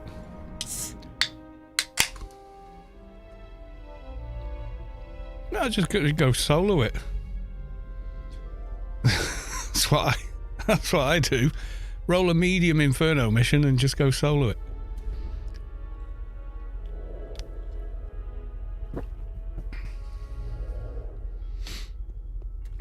Which diner? I'll just do the usual ones.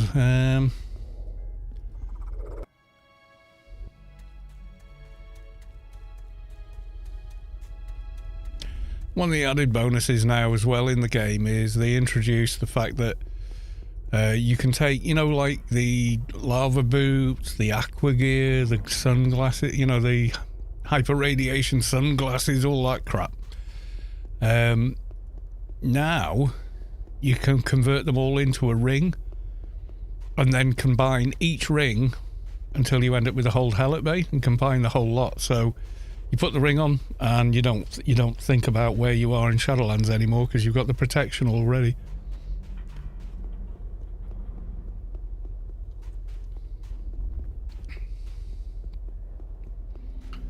I think I've got all the buffs running that I need. Kind of looks like it.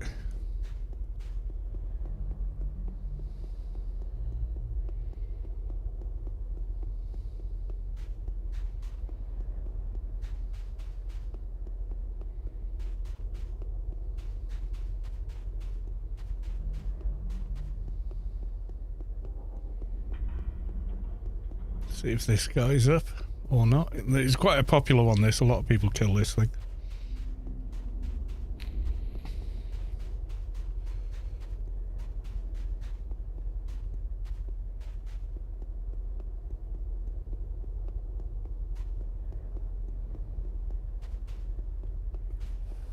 Yeah, he's up.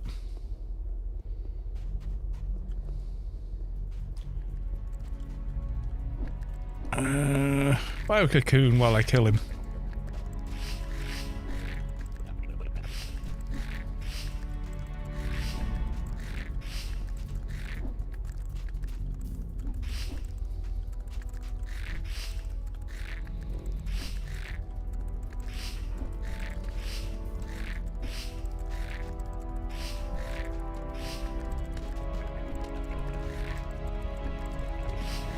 Yeah, we stun.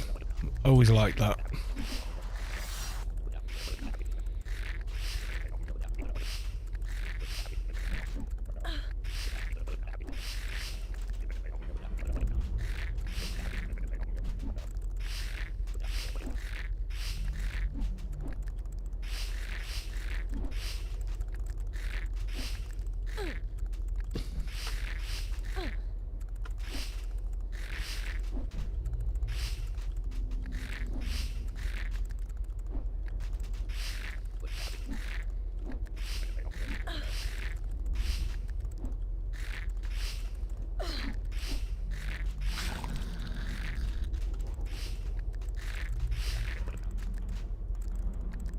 Nah, nothing on that. Oh well. Yeah, so the kind of defensive tank build, yeah, I mean, you just saw how undifficult that was with all the ads.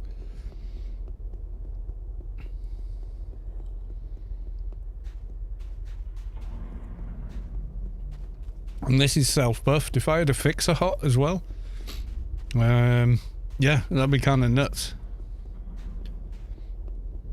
Yeah, if you roll a medium old Inferno mission, you get about the same as a daily from it, plus the mob kills.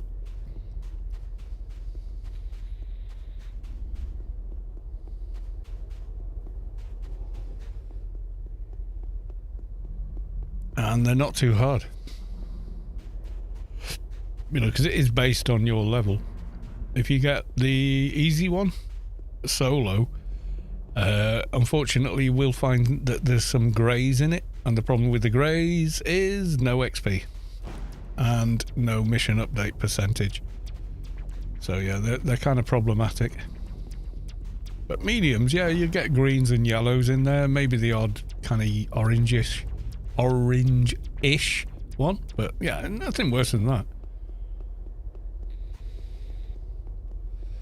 Plus you fight and as you wish, you know, so you just pull things out of rooms and kill them one at a time in your own good time, and if you need a break, you just wait in the corridor, and yeah. Very, very convenient.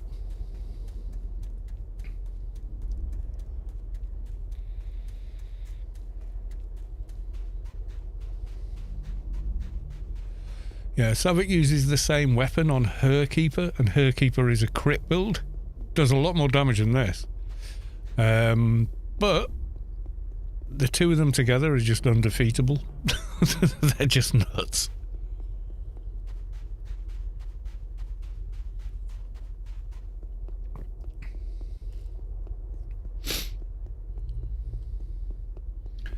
Keeper's the strongest solo. I don't know if they're the strongest. And then there's strongest at what level? So like, you can be the strongest at like 60, but not the strongest at 200, you know, that kind of thing. Because of what's available to you. End game... Keeper, everybody can solo really well by the end of the game, I would say. That's my experience. Doesn't matter what class or breed, you can solo really, really well by the end, you know, by end game.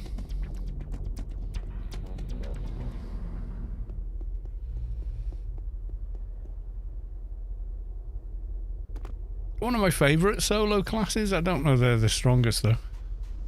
Yeah, soldiers as well.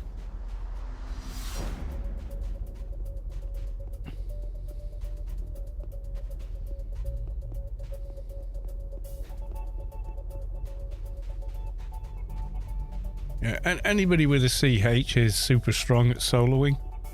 So agents can just use the dock heal and so on and so forth.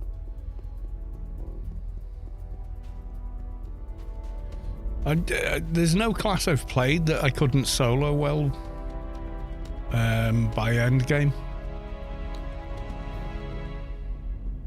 Everything sort of equalizes out by then in what you can and can't do.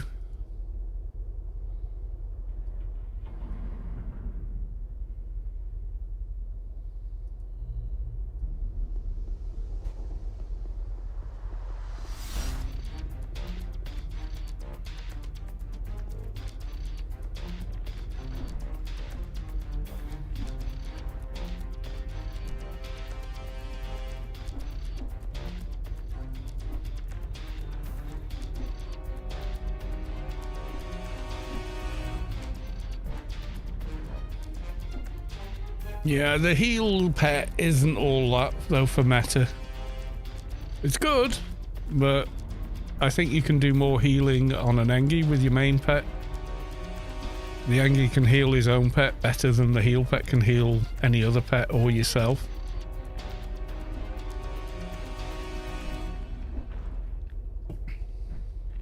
You gotta remember, that 10% heal is nuts. If you trim your pet for HP, that 10% heal is bonkers.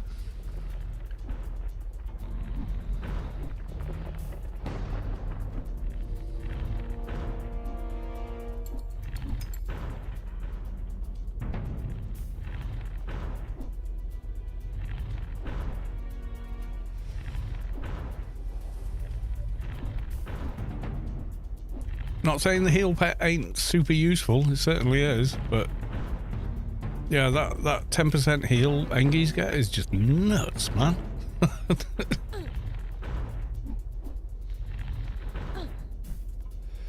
Keepers have no innate debuffs or calms, so they can't really be the best. Why not? Maybe they're so good they don't need them. I don't need them.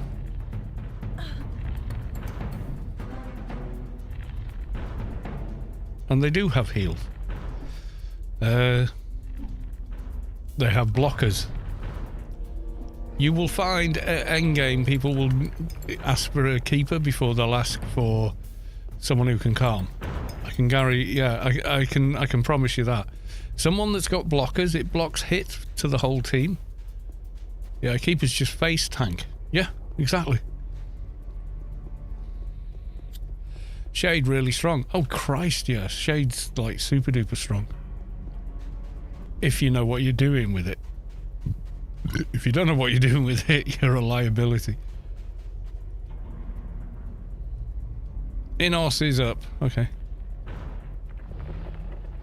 No, I'm ignoring the heckler.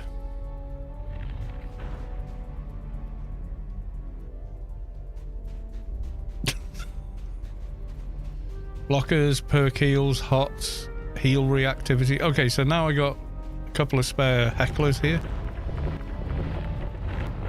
I'm fine.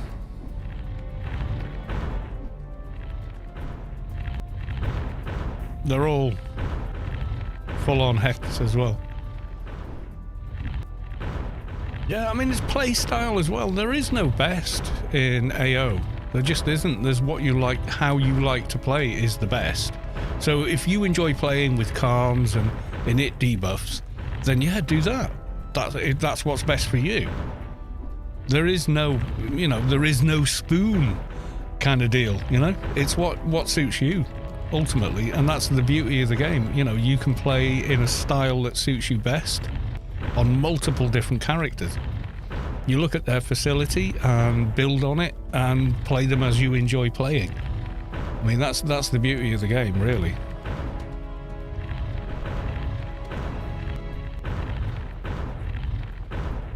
Shade, yeah. Shades are great, but they need to cycle perks. So if their perk cycle breaks, that's a nightmare. Suddenly they're useless for like a minute. You know. So when I play Agent, I tend to always go FP Doc, just so I can do UBT on stuff. I love doing that. You know, when I'm playing that class, that's the way I like to play. When I play Keeper, I just, yeah, face tank, because I can.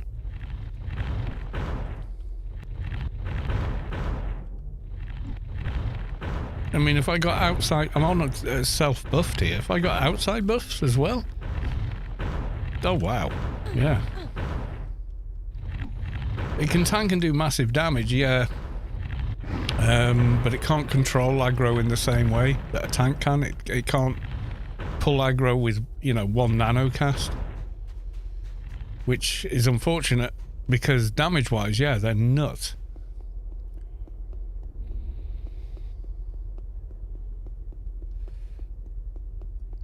I used to do the bosses on my Keeper. It was just press Q and go make a sandwich. Yep. Yeah, they are very strong. They have a lot of innate defensive abilities, but couple that with actually playing one actively and you can do even more.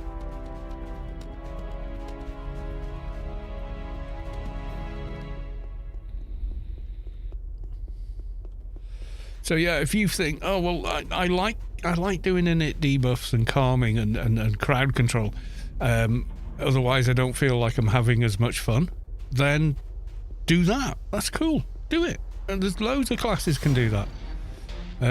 Go do that. Enjoy yourself. Have fun playing the game in the way that you want to play it.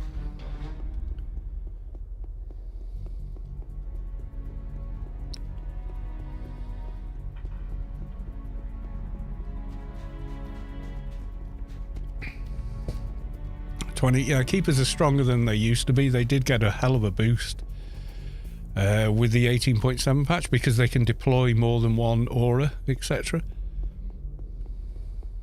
Is this the boss? No, he's not, is he? Where's the boss? There's like a little boss around here somewhere.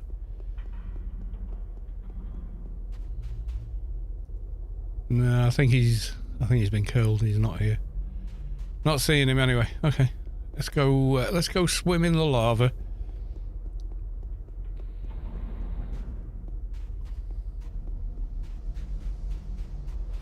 Yeah, if you bring blockers and reflex to a team, like Engi's, Keepers and Soldiers are massively popular in teams because of their team auras, because they make the whole team so much stronger.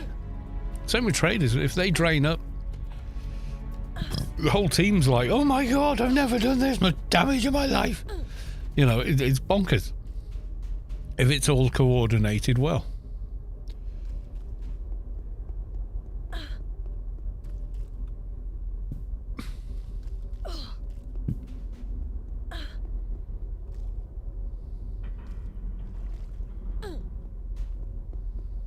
Shade's really good fun though. I really do enjoy playing Shade. Don't get me wrong, but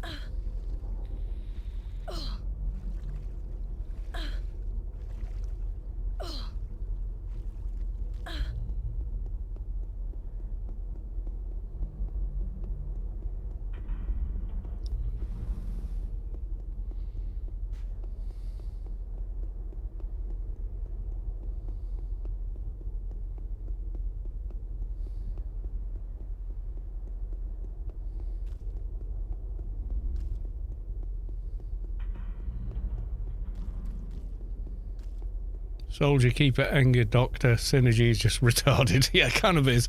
You put those three in a team, there's just literally nothing they can't do. Nothing they can't take down. There's certain raid bosses that require a desired team makeup. Like, oh, we need someone that can cast this one particular team, or like if you're doing Eumenides, a keeper in team is like not a must-have, but God, it makes it simpler because they can keep recasting ward and things like that, and then they can top up the soldiers' reflect. So yeah, they're massively useful.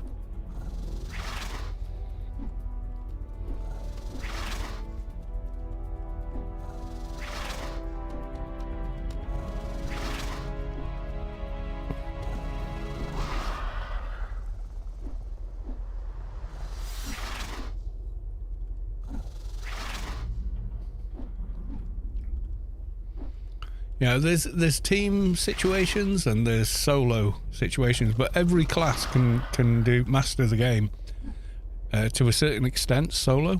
You just got to play to your strengths.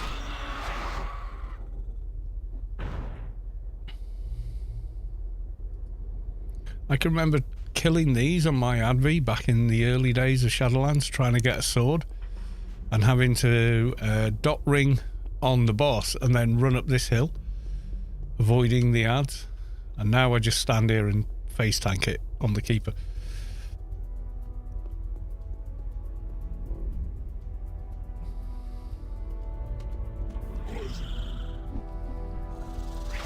And the ads are incidental. I don't even worry about them. They can't hit me, and when they do, they really don't hit much. I mean, I can just hit Bio Cocoon, and it will absorb anything they can land on me anyway.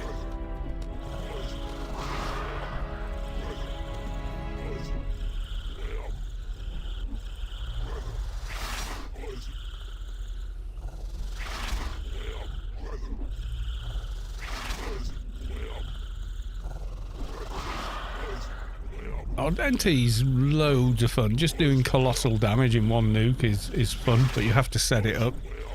Even if you don't set it up, it still does ridiculous amounts of damage.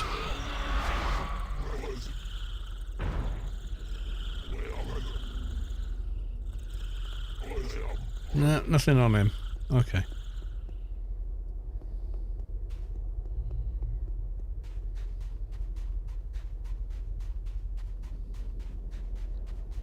So every class is different enough that you can find something you enjoy about that particular class.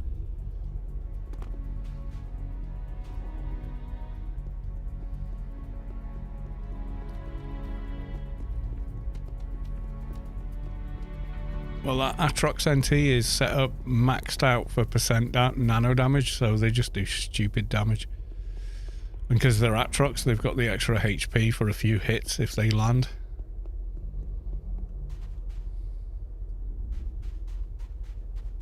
I don't think our boy's here.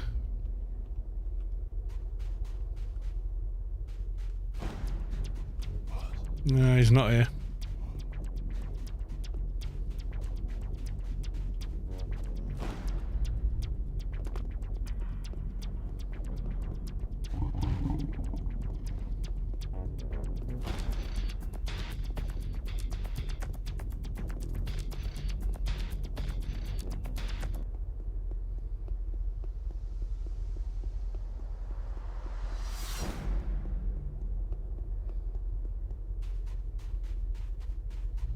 Yeah, let's GTFO.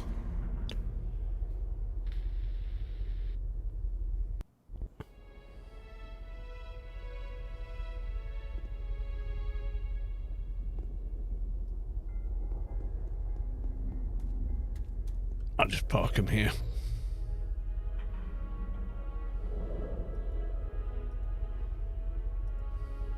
Yep, I thought so. I'd left this one sat here.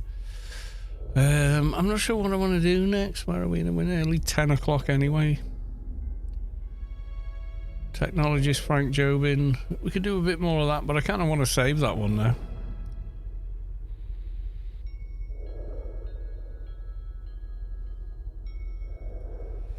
I don't even remember which seasonal event I had to camp non-stop 24/7 for God knows how long for hitting the absolute percent nano damage cap. I don't know, is there a nano damage cap? Does it actually cap out? I know heal percent doesn't cap out, does it? Does nano damage cap out? I'm not sure.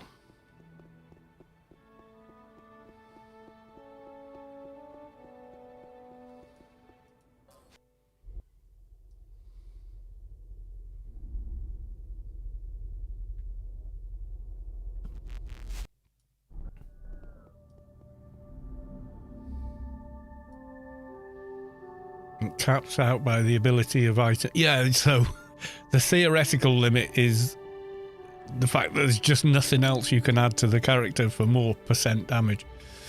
Yeah, I know what you're saying. Let's have a look. So, Corporal Ashley Winstead. Let's have a look at him for a sec. What nano do you get on NT? Not NT, on MA. The quest isn't hard. It's just a bit long-winded, a lot of flying around. Martial art enlightened. Yeah, I bet a heal would be good. Did you finish Don O'Brien last night? Well, Monday, but yes. Yeah, there it is. Syndicate Brain of the Balanced. Yeah, we did it. I can't quite remember finishing some of it, but we did. I did drink a lot of beer that night. But there you go.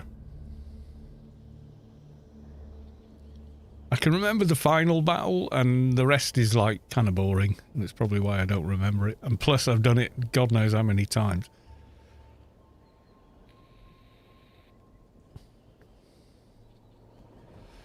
Yeah, I did. Yeah, I probably drank more than I should have done while alive. But hey, you know, whatever. It was a good night.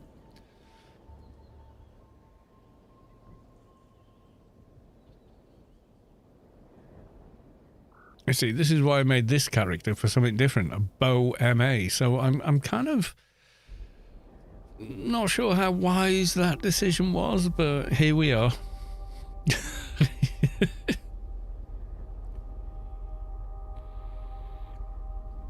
Well, it doesn't matter. It's not like they're broken, is it? You know, I mean, worst comes to the worst, then we just go, doesn't work.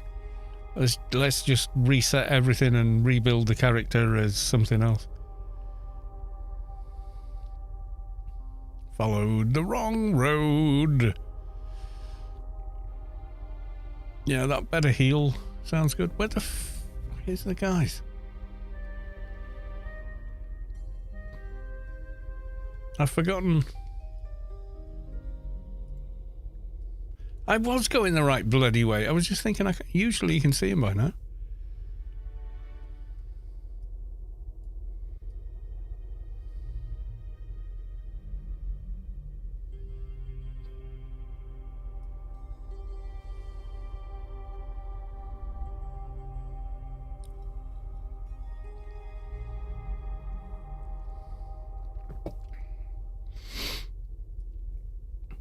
Alright. Where is the Colonel? We'll use outside characters as well. Anything going on? Anything I can do to help? I'll help out. Who are the targets? Goodbye. Right, okay, so we want Varmint Woods. I've now got more things. Like, we want 10 black hats, 10 crackers, crypto crackers, 10 hackers. Does Scotty Boy have all the locations for it? I didn't know that.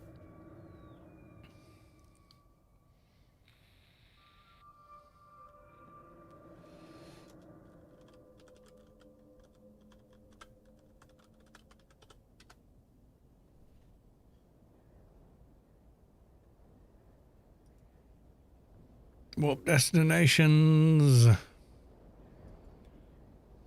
Four holes, Aegean, Andromeda.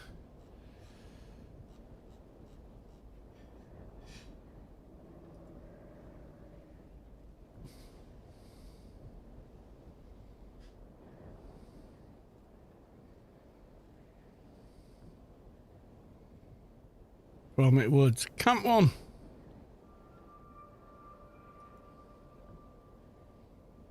This is how cool people are in this game, especially people like Scotty Boy. So I'm now going to get auto warp to the first camp without having to fly there.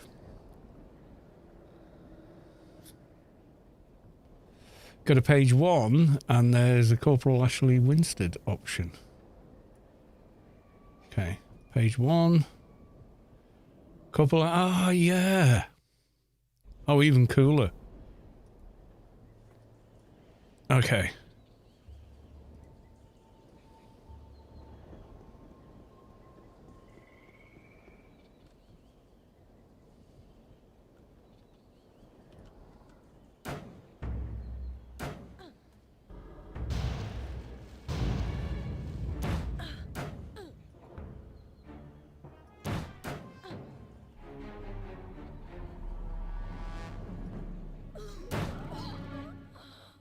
That's incredibly cool.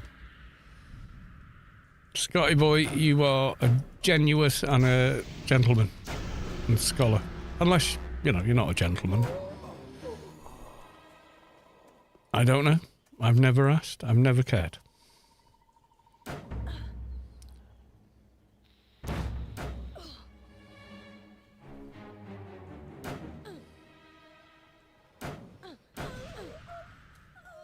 Normally doing this quest at like level 90 or whatever, and then discover, oh, these mobs that are only level 85 apparently do shit tons of damage.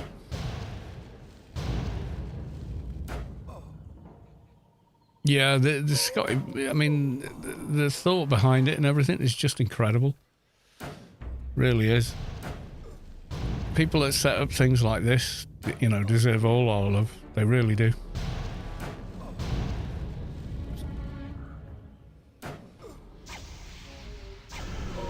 Cyborg Valley, though, I'll probably just use an alt. Because it's so hard. Just managing all the ads, chasing you around the place, trying to find the ones you want to kill, and oh god. And then the bloody NCU wipe from the boss at the end. You're like halfway through the fight going, yeah, I'm winning. Oh god, RRFE's gone. This has gone, that's gone, all my buffs have gone.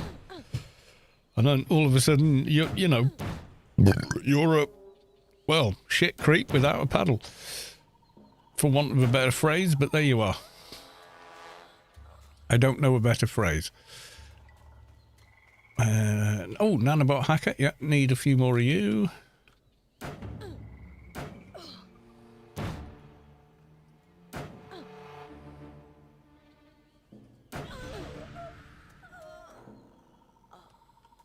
Don't need you. Any more here? Rookie Nanobot Hacker.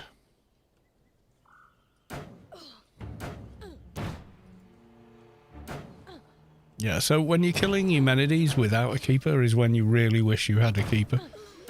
So they can recast blockers every time he does the thing. I think that's all the named mobs here. Yeah, pretty sure it is. Okay, camp number 2. And then, yeah, we'll be good.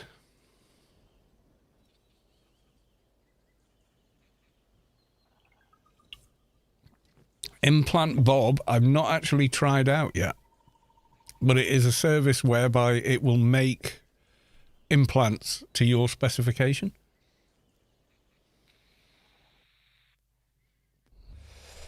Automatically, which is a massive achievement, I'm not going to lie. To get that to work is kind of nuts. In fact, they can buy all the... do you have to buy the clusters and stuff for yourself, or...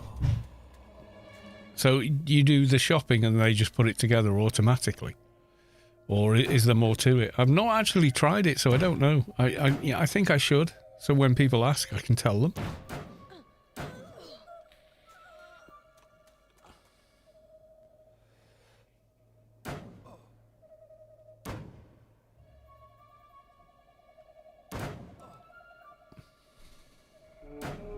Yeah, it's a bot. You know, like the buff bots we went to before, and the bot I'm using now to get warped here, there, and everywhere.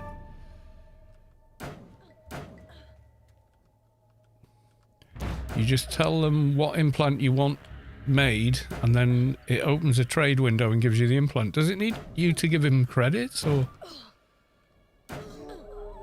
You must have to pay for the components, because you can't run that indefinitely, because that could get quite expensive.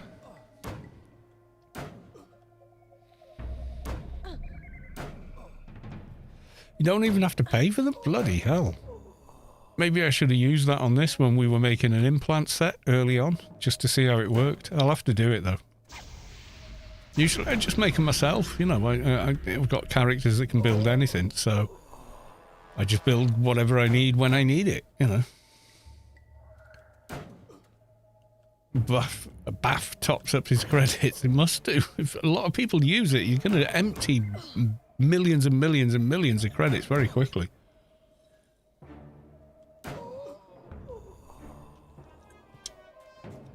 You probably have to pay one day. I wouldn't mind if you could just buy the mats. So if you buy the empty implant, the other, you know, all the clusters, and then do it, I don't think you could complain about that, really.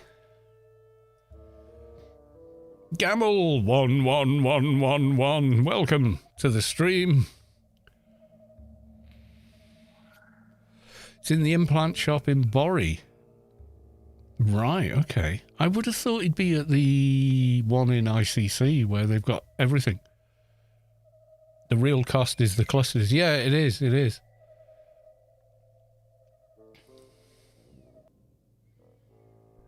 Yeah, if it just sort of calculates the cost of the components, says, okay, on this character they cost this much because this character's got like max comp lit or something. For their level, I guess. Yeah, I'll have to try Implant Bob. I really will.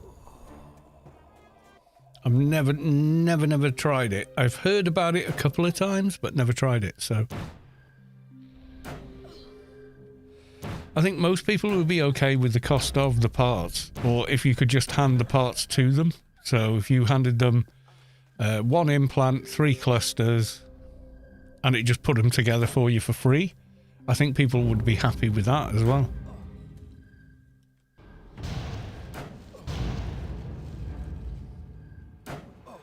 Yeah, you can't have infinite credits. That's not a thing. And if they do have infinite credits, I'm slightly concerned about that, because you shouldn't have infinite credits.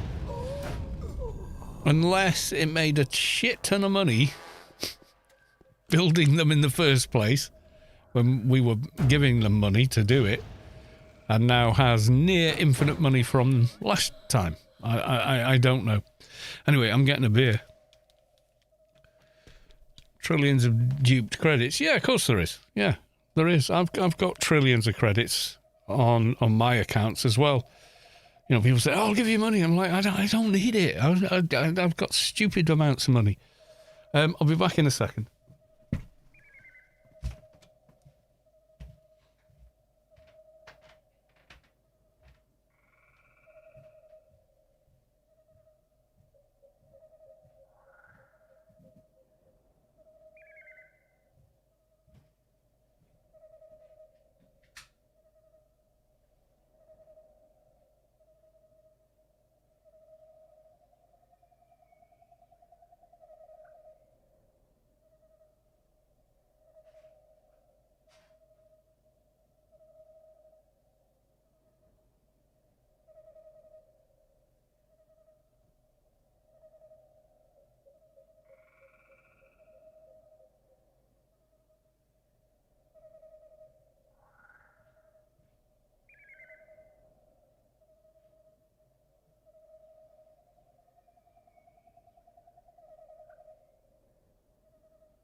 I mean, I've got gazillions of credits because I've been playing for, well, 24 years. So, you know, I was farming items and stuff. Long time. It's old money, basically. So nanobot hackers are done. I still need crypto crackers. Okay. Do I need black hats? Yeah, I still need black hats.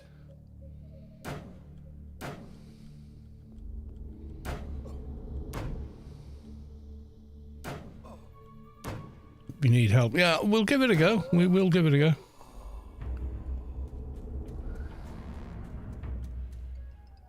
Don't need them.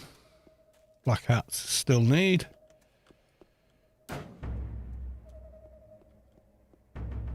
I also remember back in the day, you just post a link from AO Implant Designer and it would make all the implants at once. Wow. That's very clever.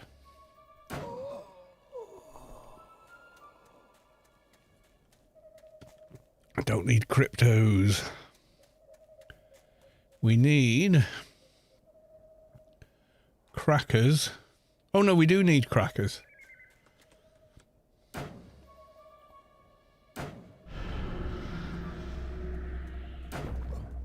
Need crackers and black hats.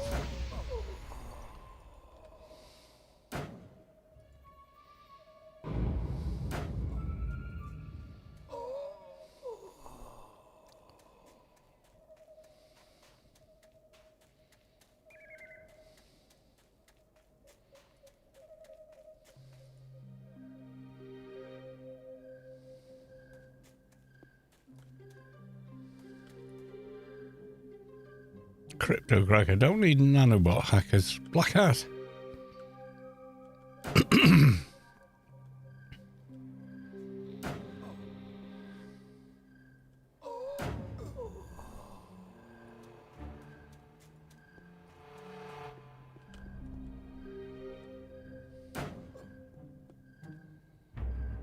I think this is the last crypto we need.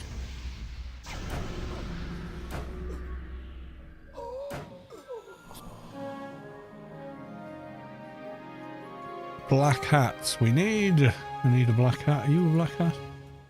No. I need black hats. Have any respawned? Don't think there's any here. Okay, let's go back to camp number 1. See if it's all respawned. It should have done. Unless someone else is doing the quest or whatever. And then, yeah, fair enough.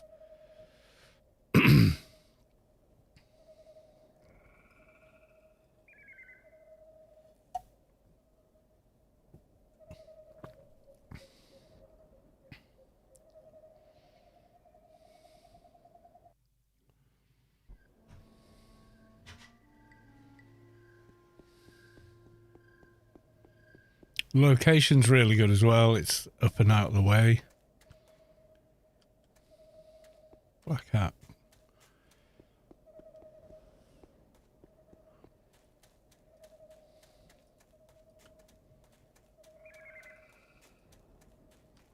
What's going on? Where's the black hats at? Black hat. There we go.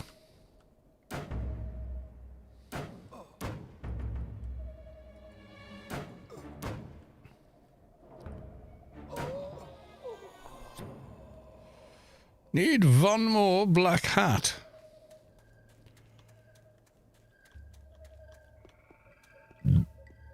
Excuse me.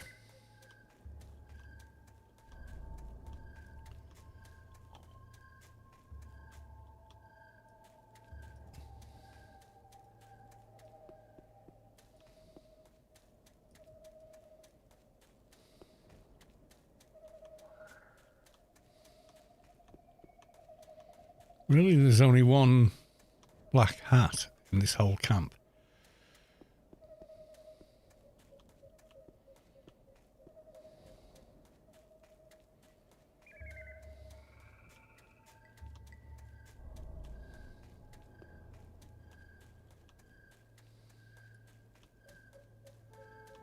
Maybe there is.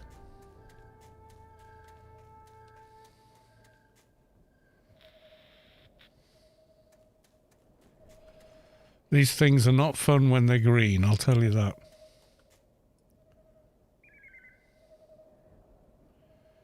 By the way, I bought Bovril the other day and tried Bovril tea. As long as you didn't try and add tea to the Bovril, it should have tasted fine. If you tried to make it with actual tea, yeah, no, dude, that's not how you drink it. I'm not sure. But yeah, you do not do that. You don't put it in tea, no.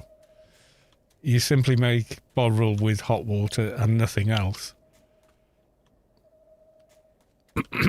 And you either like the salty taste or you don't.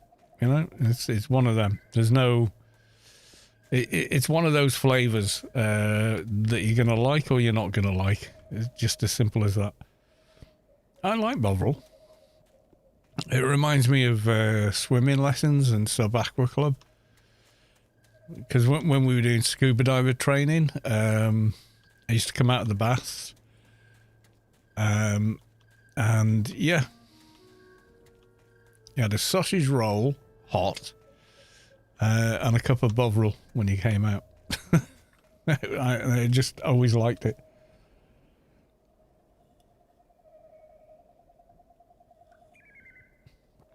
Yeah, it's an acquired taste. It's something I tried as a kid. I always liked salty flavors and savory flavors. Never liked sweet flavors. And I think that's a me thing. You know, some people don't like that type of taste. Yeah, there's none here. Okay, let's go Camp 2.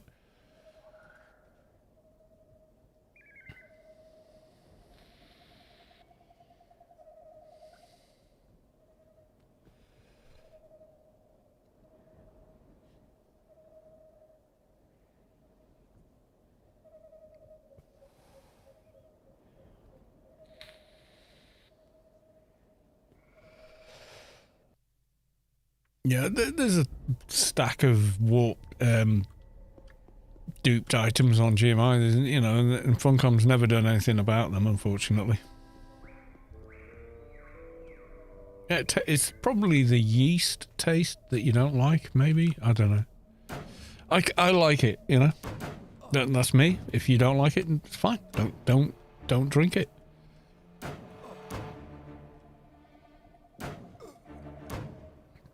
The people that use Vegemite and make the same thing.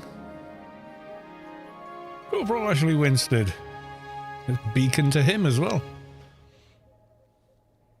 Oh, there's trillions upon trillions of duped items and creds in the game. Yeah, for sure. You know, I've never duped a red cent in this game, and I've still got billions and billions of credits, so I just don't worry about it.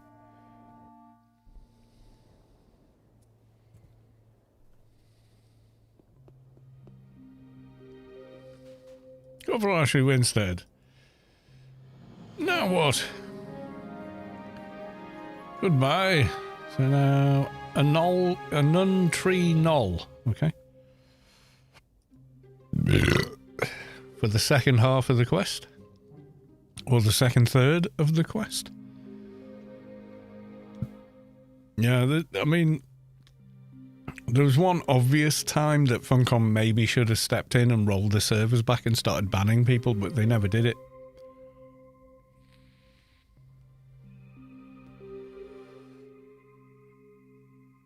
I like it with butter, but I really like butter. So, I don't know. Where are we at?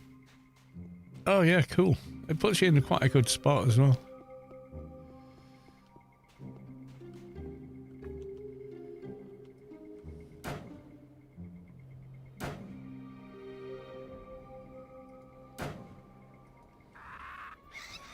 How many of these things? Fly, little bird. Kill a bunch of these. Okay. I think Vegemite is not as pungent a flavour as Vegemite is. I think Marmite is a stronger flavoured stuff. It's a different flavoured stuff as well, I'd say.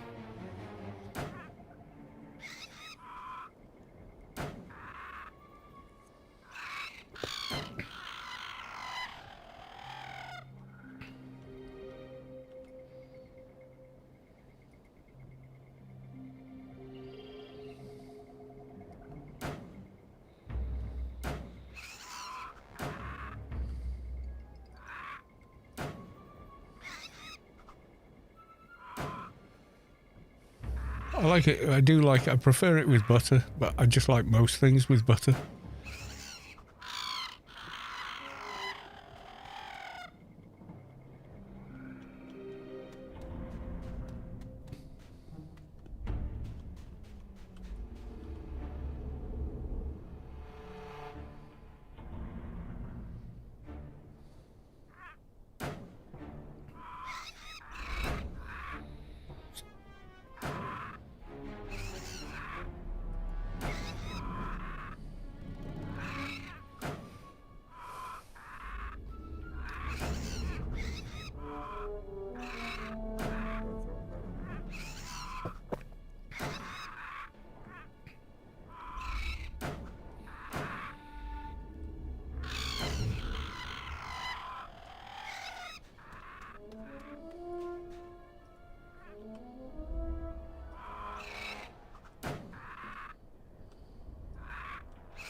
Damage still feels really low with the bow, I have to say.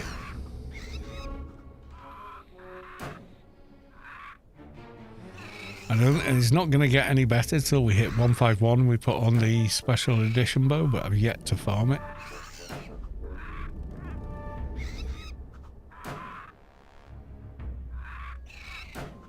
Yeah, credits, items. There was this one time back in when they could maybe have done something to curb, you know, the amount of it going on, but they didn't. And one day, thousands of AI armor making components suddenly appeared on GMI for like very little money per item, like a couple of thousand per item, when normally they were selling for hundreds of millions at the time. So people just bought them by the bucket load, and they were obviously not genuine items. But they Funcom never took action on that. They just let it go.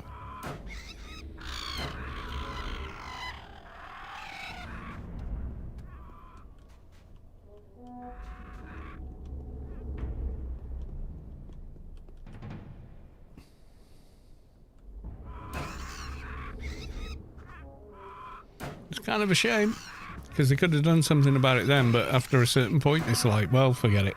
You know, it's so far gone.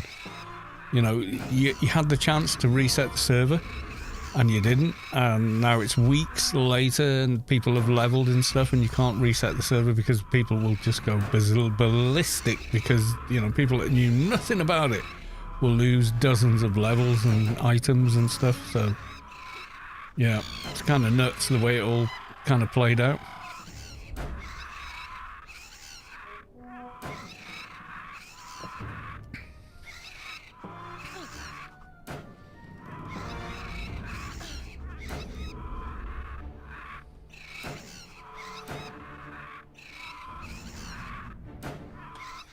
Let's have a look. In defense, they're capped. Ranged weapons is capped. What's the requirement on that? 7-8. We're still not quite there. Oh, but we could be. We do base abilities. The trickle down might just push us over. It did. Okay, so if we want to hot swap this bow, we can. Let's try it.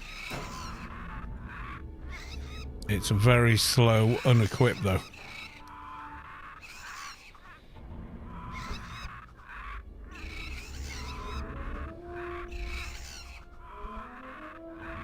And I crit a lot harder without it, with fists. Yeah, the bow thing, yeah, until we get a better bow, it just feels like, yeah, fists are actually better.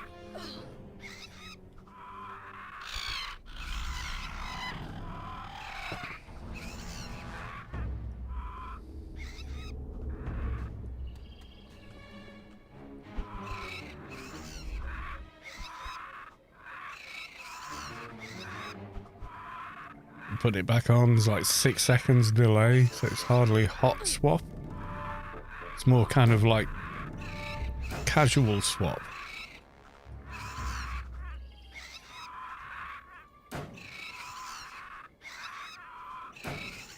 Let's have a look. We've got 821.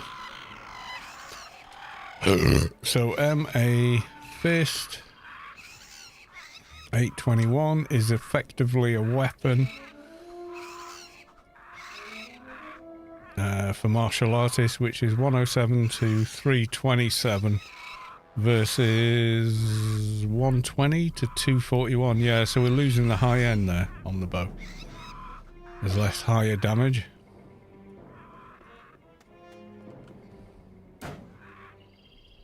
But all my perks are tied up in bow. Oh.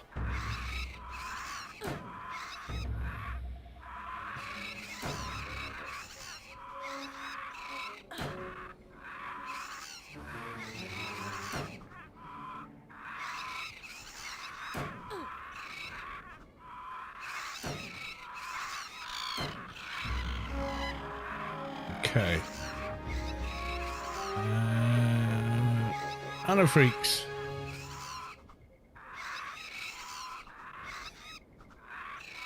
Anyone in the queue? Oh, that main OTAF base, the Warper, Warp Dude 11 is offline and needs to log on. Okay. He's logged on, which is cool.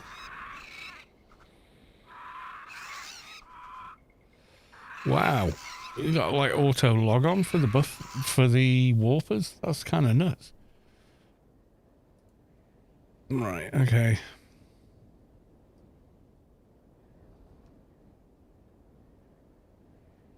Probably the only safe location he could do. Oh, maybe one. I would have said one of these stone pillars would have been cool, but that's okay.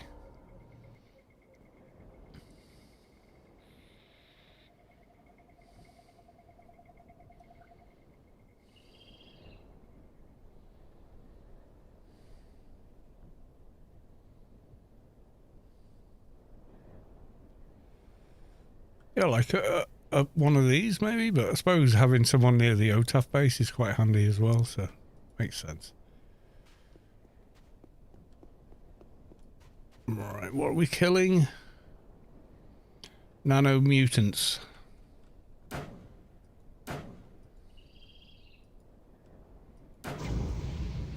Oh, cool. Got a few of them straight away.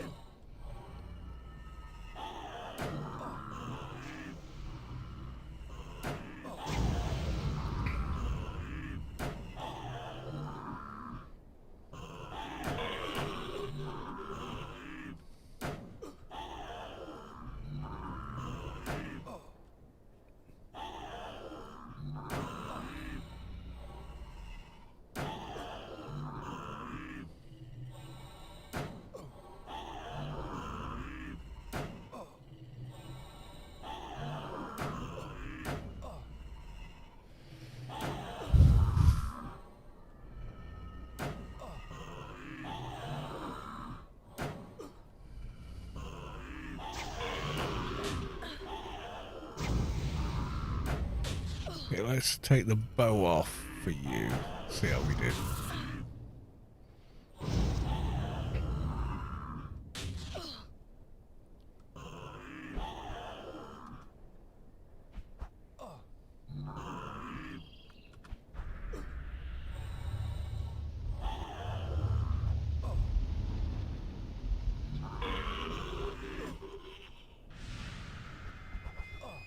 I've got like nearly no Dimash skill, and yet it's still hit quite hard.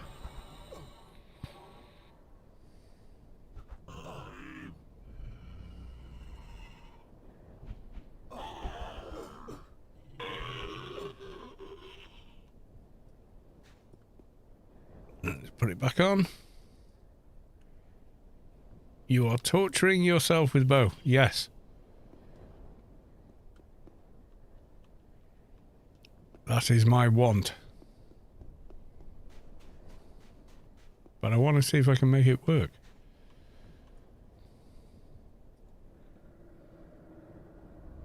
You know, if it was easy, it wouldn't be a challenge, would it?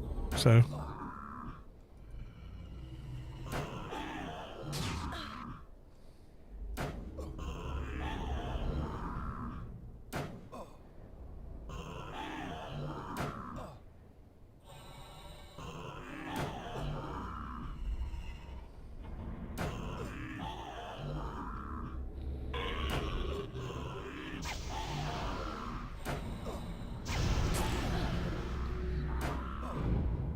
It was like, what can we do that's different? You know, that was the thinking. Yeah, bigger heel's going to be helpful, I think. What annoys me about Zazem form is you can't switch to it once you're in a fight. It's like, pick your choice or whatever, you know, before you start.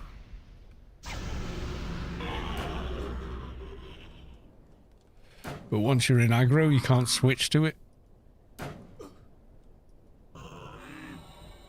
Assault rifle trader, it works and it's hard. Well, maybe we do that next.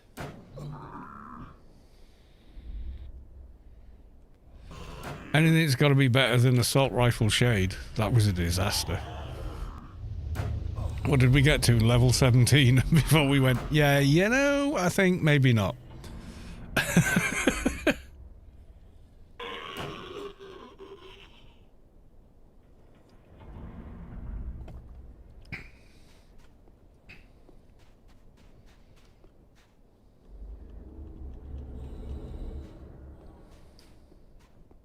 Nanomage assault rifle shade was a very bad idea and did not last more than one day.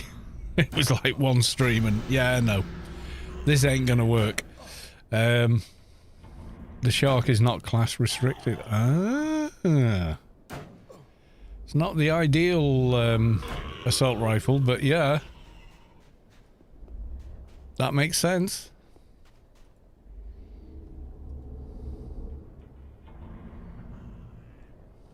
Someone did a shark info. Yeah, I can well believe it.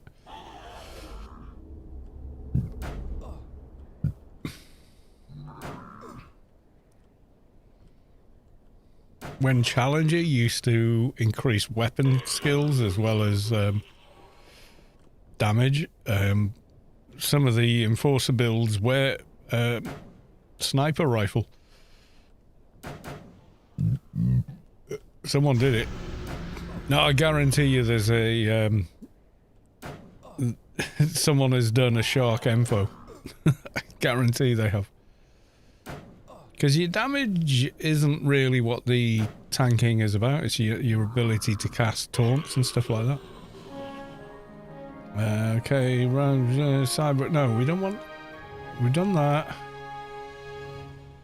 Mana Freak, Bodhi, Cyborg Valley. No, there's another one. It's Sand Crawlers.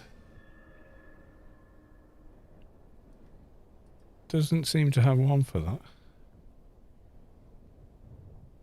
Okay, no problem. Has Yalm can travel?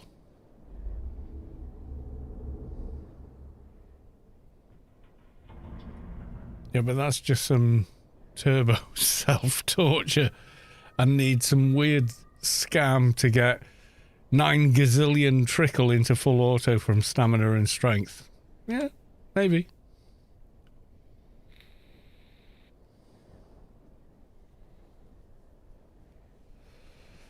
To get to the cap, oh, it's got to be hard, yeah.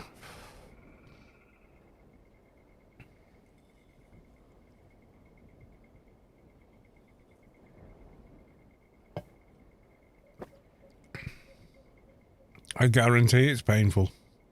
You know, just thinking of, just abstractly thinking about it is difficult, but I can see it.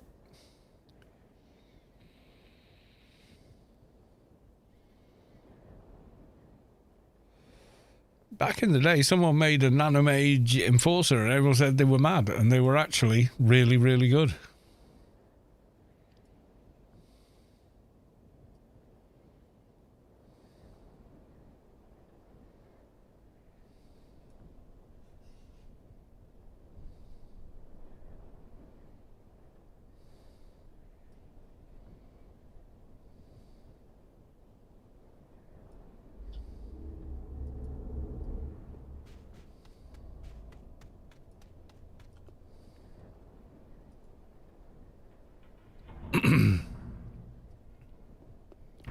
Endgame makes no difference whatsoever. Yeah, because it's not really about your damage really on Enforcer, is it? It's about, can you maintain aggro, control the fight? You know, that's what it's about. Layers, Mongo, taunts. So you can see why perhaps a Nanomage Enforcer worked as well as it did back in the day, because they'd figured that out. But someone did do it back in like 2001, the first year of the game. I can remember meeting them in... Where the hell were we? Oh yeah, we were in Smuggler's Den. And everyone was trying to farm MK2 armor. When that was a thing.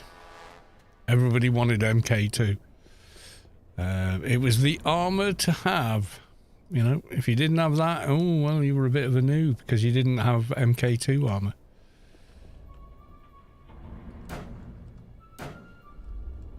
And they were there farming it for an alt or something. Because they were wearing, oh god, what was the white, green and blue armor? The monster armor or something? They were wearing that anyway.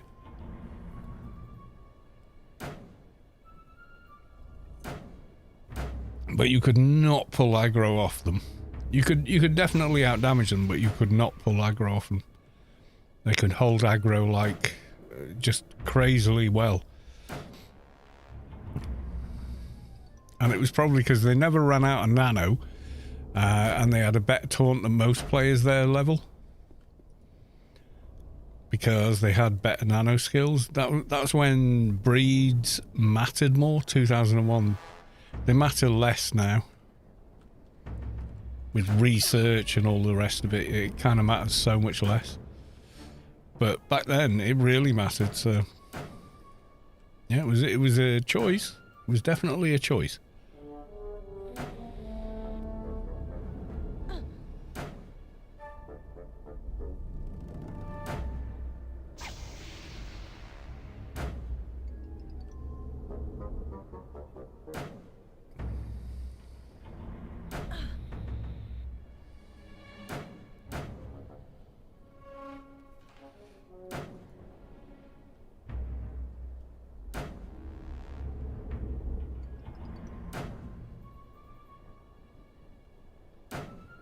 Yeah, I found that my Solitus Enforcer is much more fun to play than my Atrox one was, and you wouldn't think that, but they were.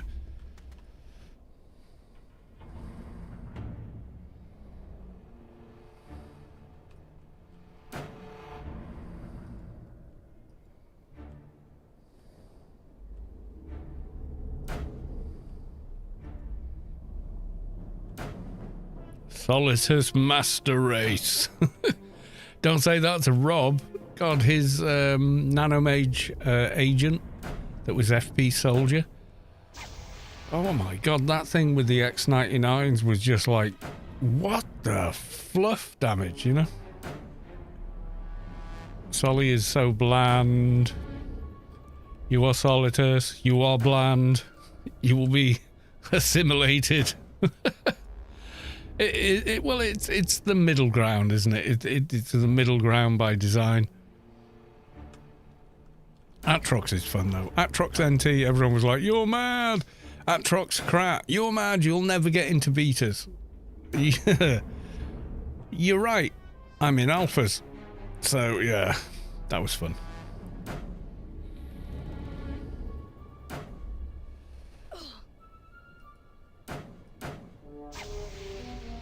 When you look at the base stat caps for breeds, once you have, you know, research involved, and yeah, they're pretty cool. Did you get your Atrox NT into alphas? The ones he needed, yeah.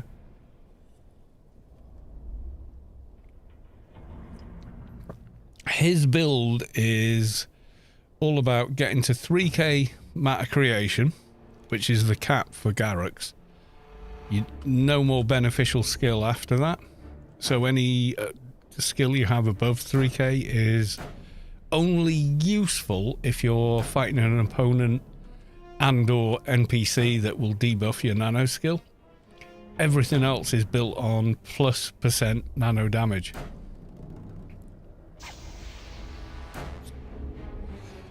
Yeah, he's got some alphas, but it still uses like the Syndicate brain because it's got % nano damage on it.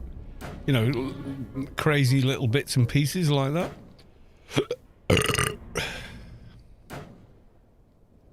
Yeah, I got an Atrox Krat into alphas except for the eye because I wanted more pistol skill. So I got the...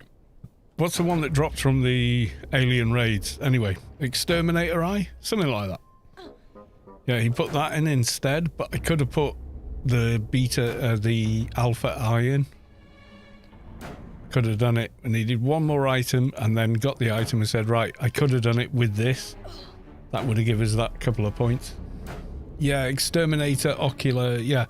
He got that just so he could have better pistol skill. Because they were his, like, primary weapons after his pets. But once you've got Carlo and debuffs, yeah. A lot of people use the Exterminator. It is good. No two ways about it.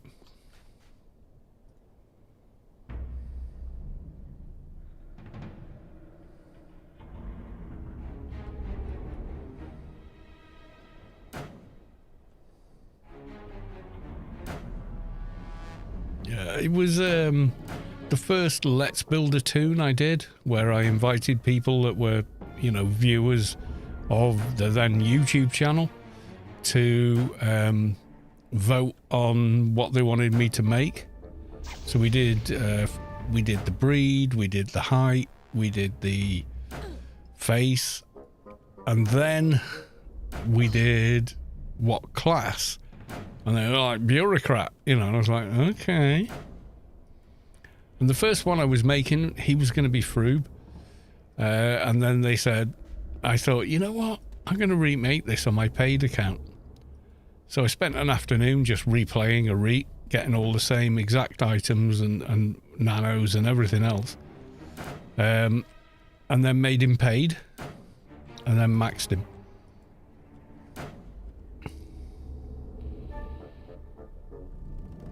Vogonite from the Hitchhiker's Guide to the Galaxy Vogons. Yep, familiar with them. And I met the author.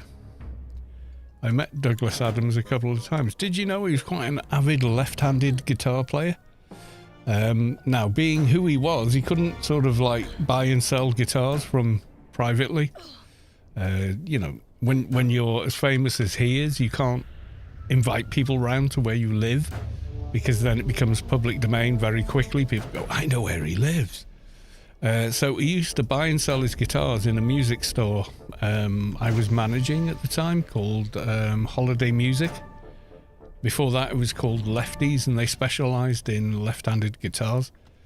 And he had quite a few conversions, like he had this old Gibson 335 that was a converted right hand, been converted to left hand. And it was weird because he would come into the store and be like, oh my God, it's Douglas Adams. We're in awe of your literary work. And he was like, oh my God, you guys are so good on the guitar. You know, so he'd come in and just chat away about stuff, and we'd be going, and he'd go, how do you do that thing with the, oh yeah, well, you can do it like this, or you can do it like that, or you can do it like, oh my God, you guys are awesome. And he was like in awe of us in the store, because everyone in the store was a musician. So he was sort of slightly in awe of what we could do with the guitar, whereas we're all completely in awe of the fact he wrote, you know, the Hitchhiker's Guide to the Galaxy. Yeah, he was just so cool. A big guy. I mean, a big guy. I think it must have been 6'5" at least. And big, you know, big, thick legs, big arms, you know. It's a big, big guy. Nicest person you've ever met, though. Absolutely one, you know, just so... You know, with us, you'd like, can you show me how to do the hammer-on, how pinch harmonics? How do they work? And, you know, you show him and he's like, oh my God, that's amazing. You know, and he was like, oh my God, you're so good. And we're like, no, you invented that. You know, you invented this entire story thing.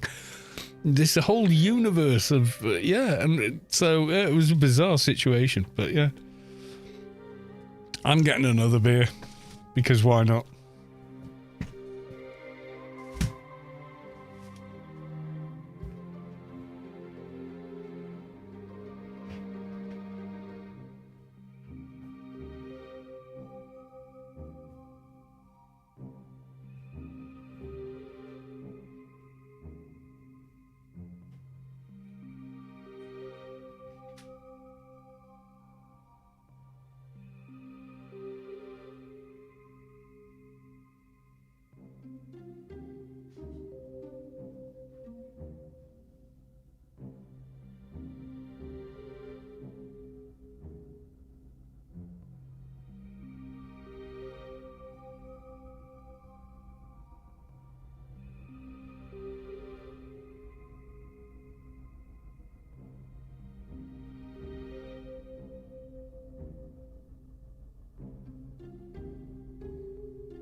I can't really.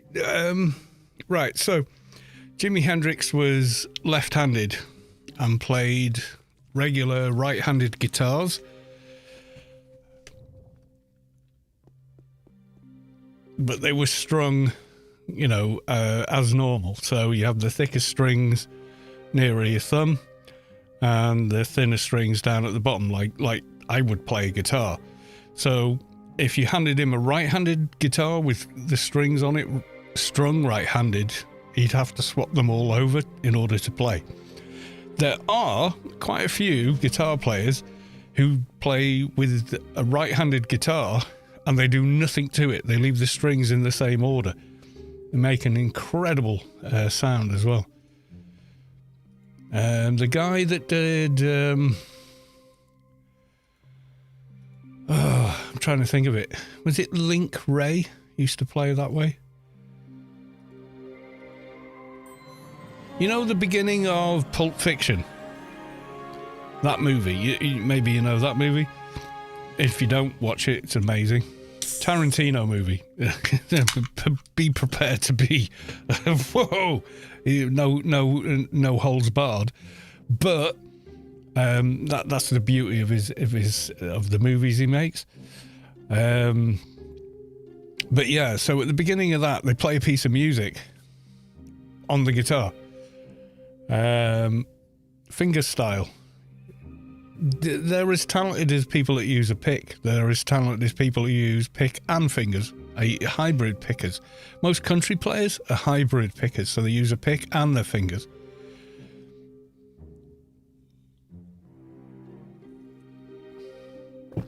There's no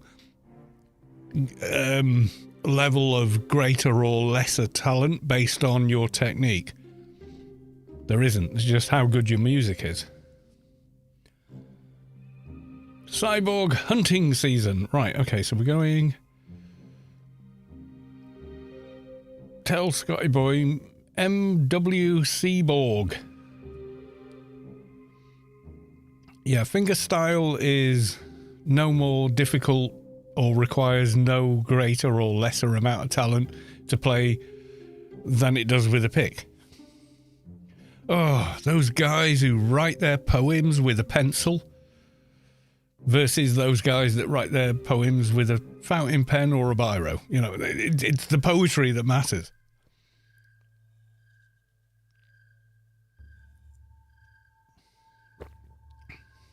Yeah, you can do more intricate things with finger picking. So you can play doubled melodies and harmonies, but you can do that with a pick as well.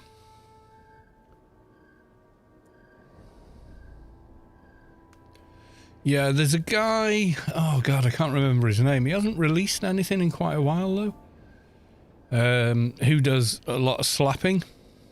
He incorporated slapping and such. So, like, to make the drum sounds and things like that. But, yeah, I mean, that's something flamenco players have been doing for centuries. It's not new.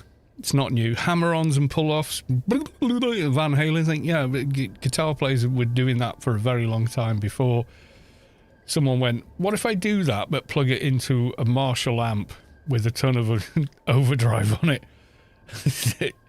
So there's no way in the world you could miss it. But yeah, that ain't a new thing. That's been ongoing for quite a while as well.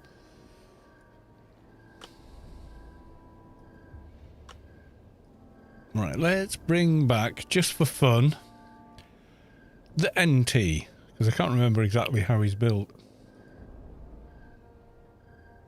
Yeah, there's a guy that does it, but I can't think of his name. I was subscribed to him for a while. I assume he's still on YouTube? I don't know.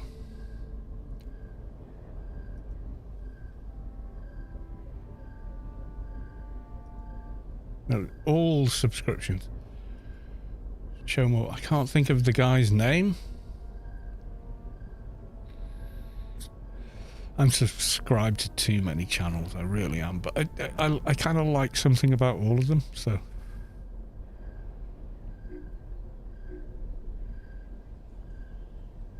But I can't, from the top of my head, remember the guy's name. But oh my God, he's good. He's going, oh, I've invented the new style. I'm like, no, flamenco players have been doing this for a long time. But yeah, you get on an electric, yeah, it's kind of unique. And he's very good with the arrangements he comes up with. But so's the guy I taught to play guitar called Skeet Williams, who is vastly better than I am now. But I taught him how to tune a guitar and play his first few chords. And yeah, then he went off on like a rocket and did his own thing.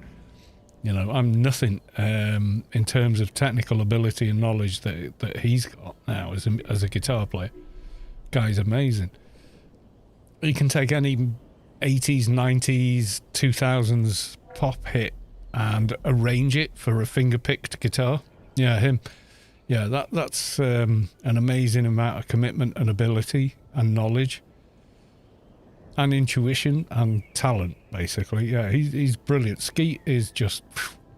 You want guitar lessons, don't come to me. Go to Skeet Guitar, this guy. But yeah, when we were kids, I taught him how to play. And then he got way better than me as a guitar player, I would say.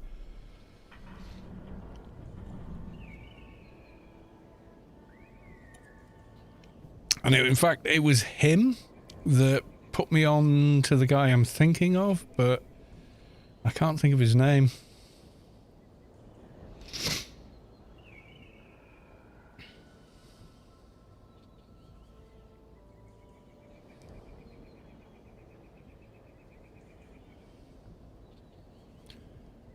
All subscriptions.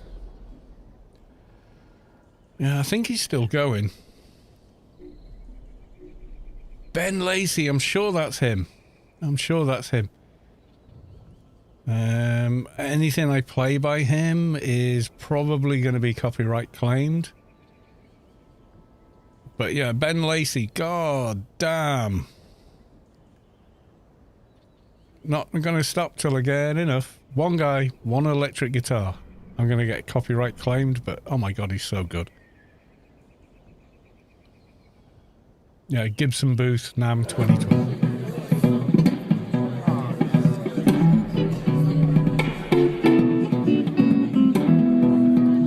Or maybe not that. The ones where he's just playing on his own are the most mind-blowing. The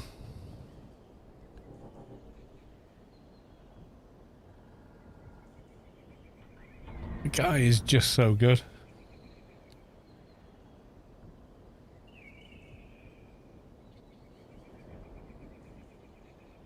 Actually, yeah, there you go, guys. So, check him out. Ben Lacey. Damn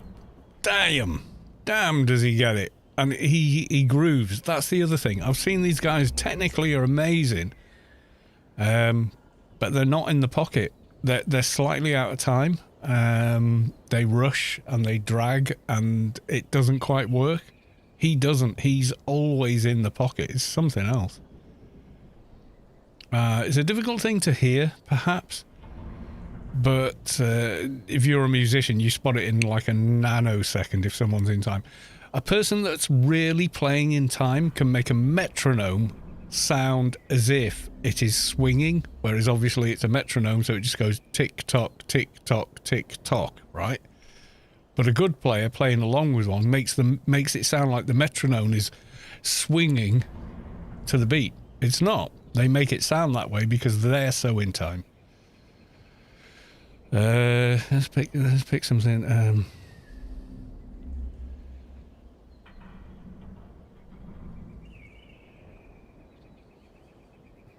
There's videos of him that aren't on his channel, which are still kind of amazing as well.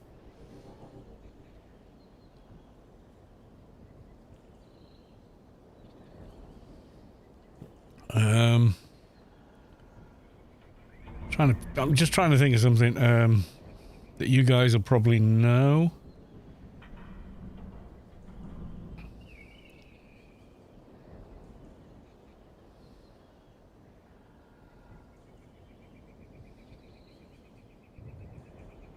Cantina Band. Okay. 1, 2, 1, 2, 3, 4.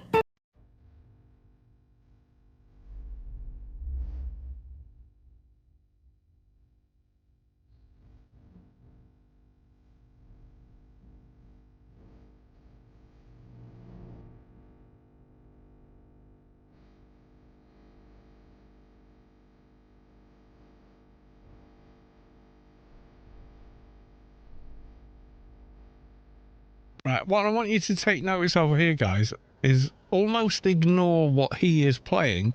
Listen to that metronome. The metronome is going perfectly in time, like a clock, going tick-tock, tick-tock, tick-tock. Now listen to the metronome and tell me that it doesn't sound like it suddenly started to swing. Okay, now just the metronome, you know. Just listen to that thing, right? Close your eyes, focus on that sound. Tick, tock, tick, tock, and tell me it doesn't sound as though suddenly it's swinging to the vibe of the beat and everything else. Because it absolutely will not change. It's a machine, okay? But listen to it. 1, 2, 1, 2, 3, 4.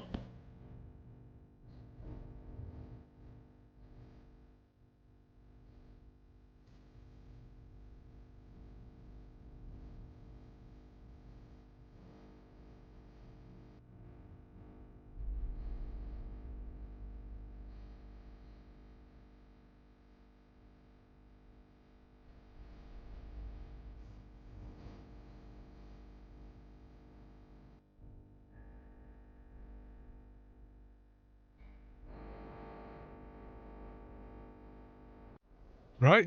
Can you hear that he plays so well it makes the metronome sound like it's swinging? That is a gift. That's when you are so in the pocket that when you're swinging, you make the metronome sound like it's swinging, but the metronome is just doing the same damn thing. Yeah, he's picking like that, but he's plucking with these three, and he's also then tapping with his thumb and tapping and hammering on with his left hand. Everything's happening all at once in an incredibly magical way.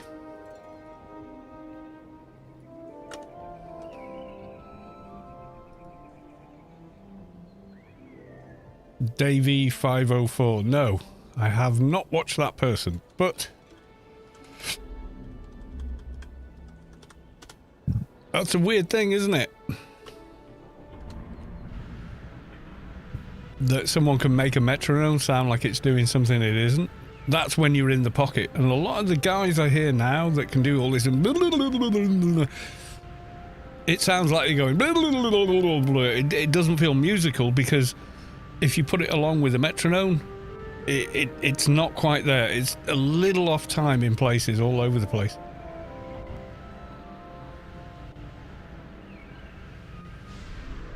Give me, I want to see your reaction live. Right, what's he called then? Davey504. Okay.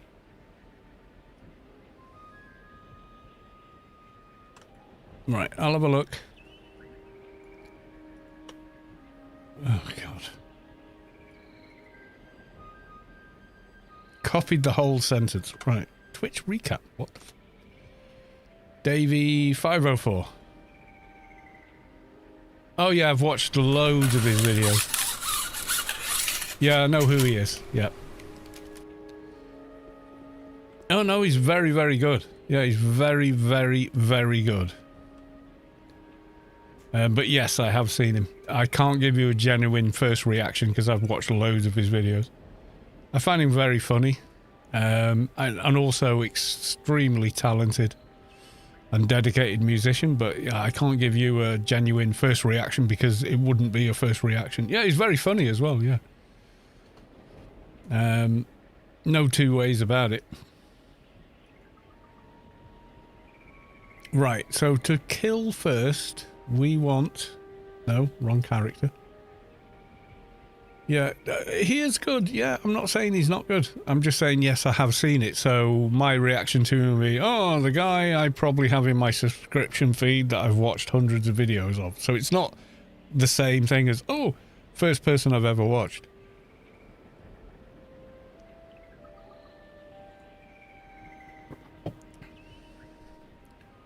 Right, okay, so who the hell am I killing? Season 1, nanobiologists. Okay, let's get this done.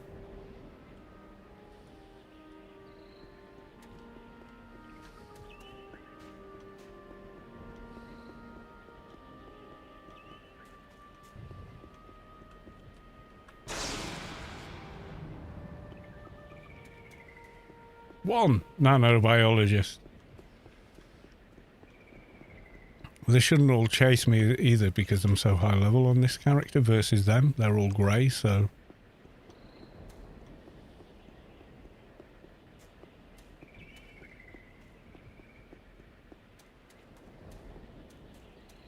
I mean, I know how to compose for an orchestra, so... the things that impress me musically are quite different than perhaps... what regular person just listens to music. I'm not saying better or worse, I'm just saying, it's coming from a different place. And I played in a band through my adult years. More fool me. But yeah. Yeah, and playing with a band feels so much more interesting and fun than playing just on your own. It's just such a different experience.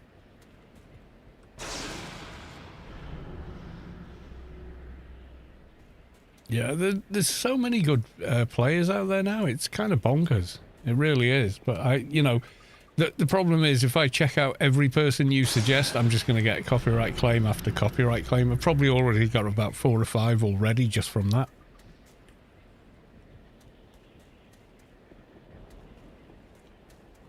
He plays in a way that it makes you emotional. That's what every musician hopes to do. They're not unique in that, and whether you feel emotional or not about what the musician played, what the actor did, or what anyone did creatively is entirely subjective. It's entirely subjective. Season 2, Constructors. Yeah, that's the dream of any creative person on the planet, is to make you feel something. So sometimes they're doing all the right things, but you don't connect with it, and it's not their failing, and it's not a failing on your part either. It's just that you don't connect to what they're doing. You know, so some people can hear, an audition on The Voice and think it's, oh my God, I break down in tears every time. And other people go, yeah, it wasn't bad.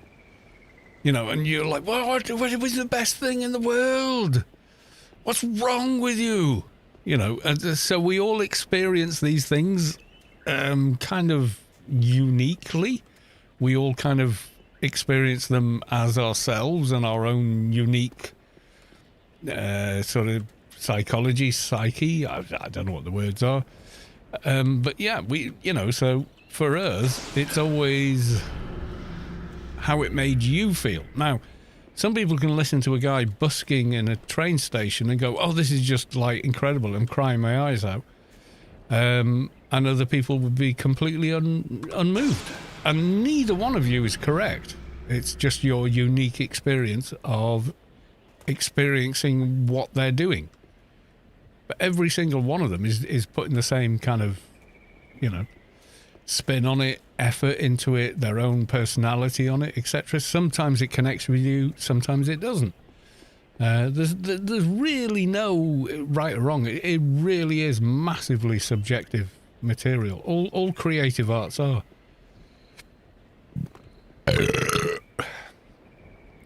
Cyone, I haven't played AO in a long ass time, but I've got a question. Which professions would you say are the ones that allow bows to shine the most? None. At the moment, is my opinion.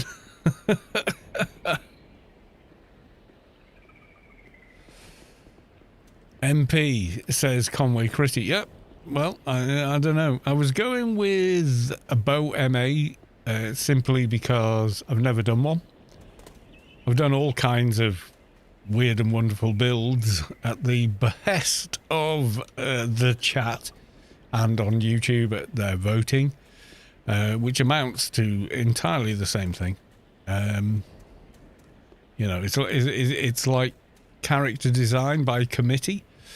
But I'll do it because, hey, give me a challenge. I want to try something new. I want to keep my interest in the game.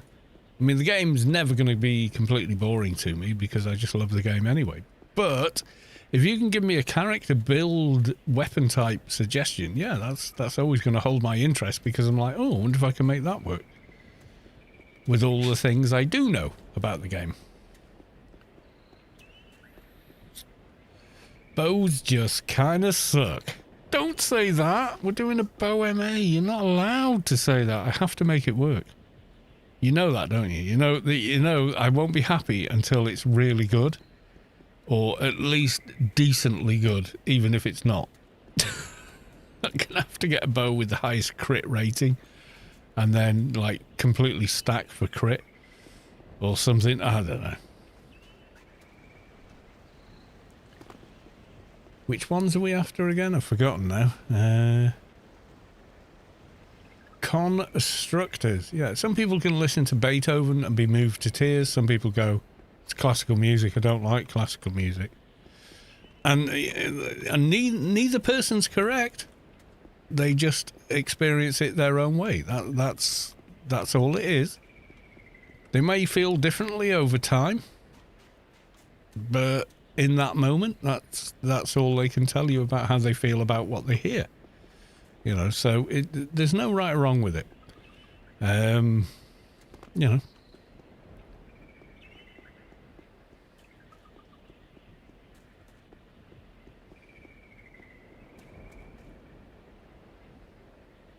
Not every combination is bound to be fun. But your nanomage grenade launcher infos are out there. Yes, they are.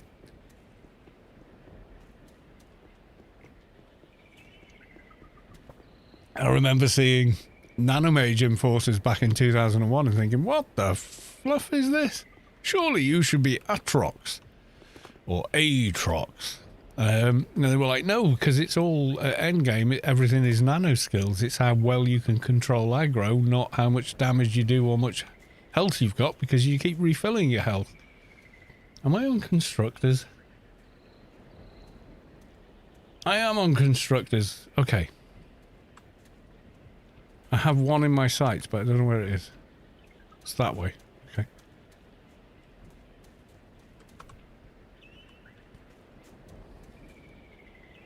And it turns out they were right. Mihalik, well, I'm off to bed. Good night. Have fun, you all. Oh, well, we will try. But good to see you, Mihalik. Remember the days of experimenting in brand new dungeons? Arguing the toss and giving things names. Like the Melvins. Which amazingly stuck. I'm not quite sure how that happened, but yeah.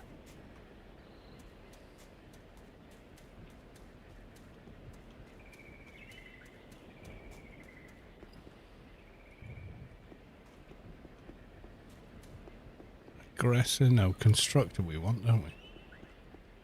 Aggressor, I'm not seeing any constructors. There must be here. I mean, it's always the way, isn't it? The ones you need are never around, and the ones you don't are chasing you around the zone, which is why I brought a 220 to do this bit. CO, what? CO Cedric subscribed with Prime. Well, thank you very much for the sub. Much appreciated. Thank you for the Bezos money. I'm sure Jeff would approve. I don't care if he does or he doesn't. You know, just... nanobiologist, corporal... None of the above. Okay.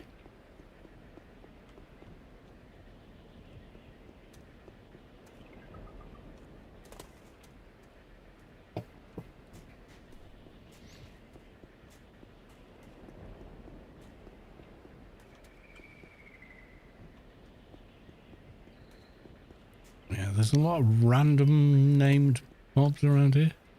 Aggressor again. There's loads of aggressors. If we can't find aggressors next, I'm just going to flip. It's the Mandela effect or something, you know.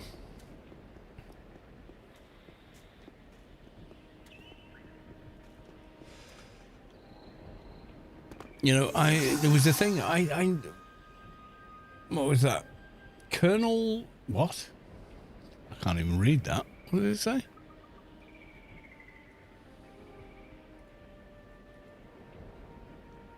CEO Nelson Bandit Mandela Apology. Well, thank you for the follow. Complicated name. But yeah.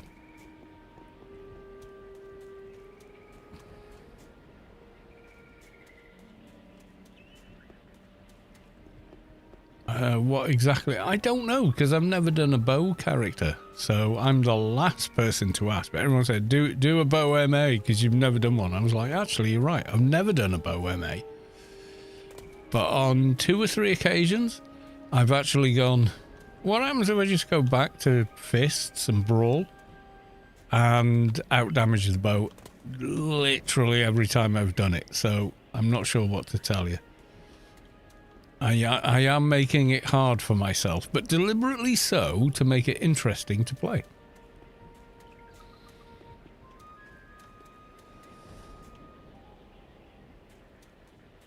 Shall be info. Welcome to the stream. It's good to see you. How the devil are you? Mrs. Carlos as well. We got a Chinese takeout. Cantonese place we get Chinese from.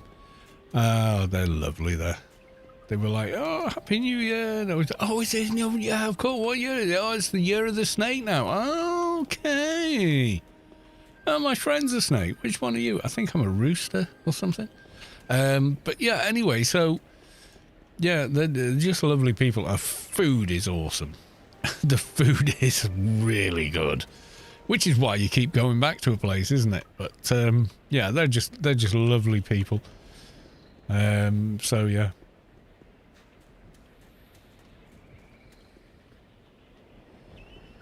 And they were like, no, you must have a sweet. What? I'm not into... Yes, okay, I'll take a sweet. Yeah, you must... It's New Year. You must... We give you a sweet. You take it. Okay, I'm not arguing. I will take the sweet.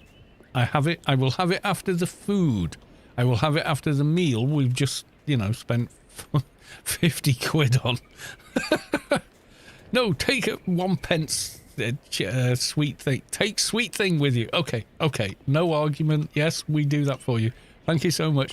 We give you some free prawn crackers as well. Thank you, thank you, thank you. Oh, just they're the loveliest people ever. They really are.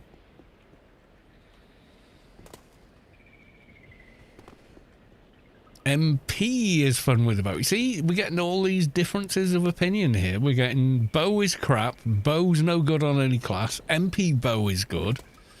You know, I don't know there's a correct answer. I think it's how you like to play the game. You know? Well, there's no good painting your room white or magnolia because that's a crap colour. But I like magnolia. Well, I like green. Well, I don't. I think it's some of it's going to be that. I think there's a little bit of what you prefer, you know.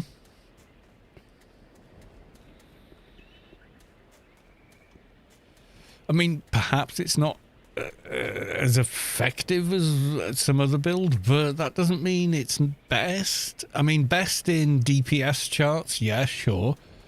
You know, like a definitive figure. But, oh God, I think I crashed. But in terms of whether or not it's fun, well, that's a whole other thing. Okay, so this happens only in the Milky Way on the beta engine. Occasionally you get this weird thing where you do like 1 frame a minute for a few seconds. See, this character's fine. This character, however, is completely foobarred.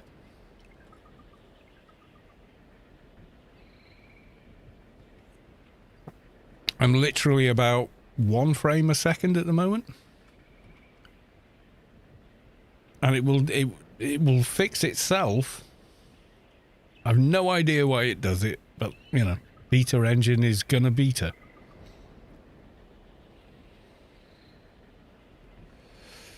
We saw bows, there's something... Yeah, see, it's just suddenly fixed itself. For no reason, it's done it on every system I've ever had with the beta engine.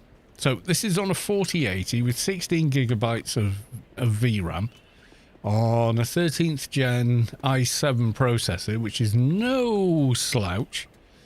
32 gigabytes of DDR5, running the game from an NVMe M.2 drive. So nothing to do with the hardware. Absolutely not. The hardware is like, well, 20 odd years ahead of the game. However, now and again, you get the same bullshit sort of slowdown in this area for some reason. I don't know what it is. Yeah, I have a 4080 32 gig i9. It still does it. Yeah, exactly. I mean, the i9 is better than the i7, not gonna lie. But, you know, for Anarchy Online, which is a single core thing, the i9 is slightly better. But, you know, once it hits 100 frames a second, it doesn't go any quicker. It's capped, you know, so...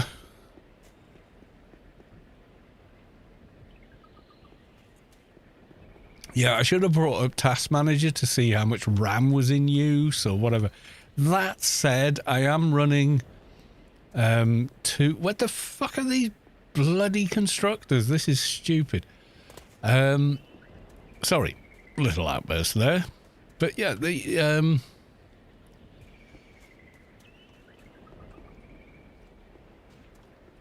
yeah, the game's that old. It's single core, and I'm running Streamlabs OBS to Twitch at 8 megabyte a second. I am running the other one, OBS regular, in MV1 or AV1, whatever it's called, to YouTube at 50 megabytes a second at 1440p 60. So yeah, the image quality is much better.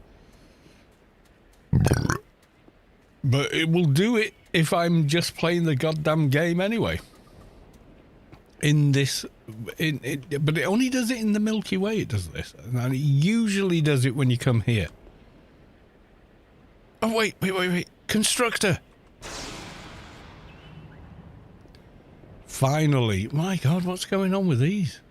I haven't seen anybody else running around, because I was starting to think, oh, there must be someone else doing this quest. And, you know, they're taking out the same mobs we are and whatever. I should try and find them and say, hey, do you want to wait up in the tree while my 220 does it all? But, yeah, you know. Are we still on constructors? Been on constructors so long. Oh, my God, we're still on them. I've been running around like a blue-ass loon trying to find them all. Constructor! Fuck for that. Right, what are we on now? Part 3, aggressors. Okay. I saw loads of those before. What's the betting? I can't find them now. I will not be able to see them. Aggressor.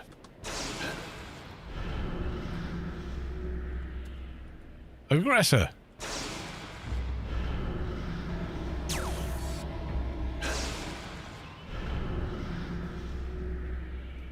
I'm better off killing off all enemies so they respawn potentially the type you need.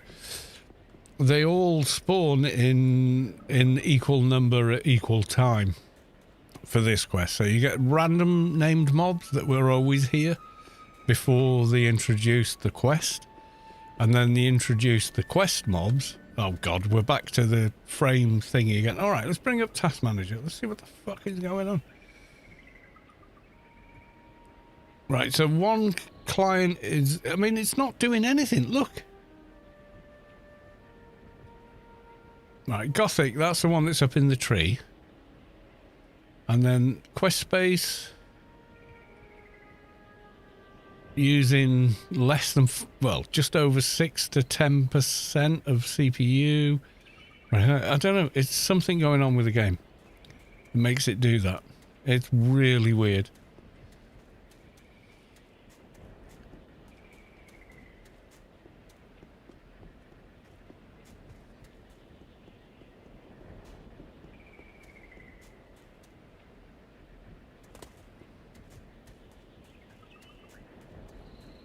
Yeah, the named mobs around here are weird. They spawn in and out, but they're always at a fixed number. So even if you kill everything, you don't get like a different pattern of mobs.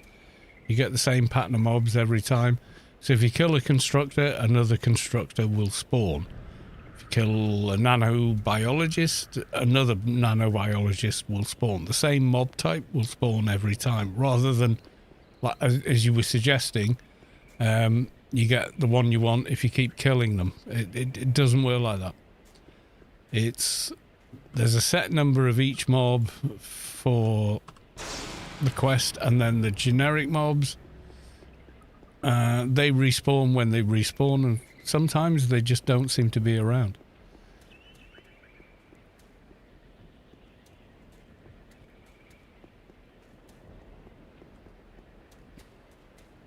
See, there's a constructor. Couldn't find them before. Biologist.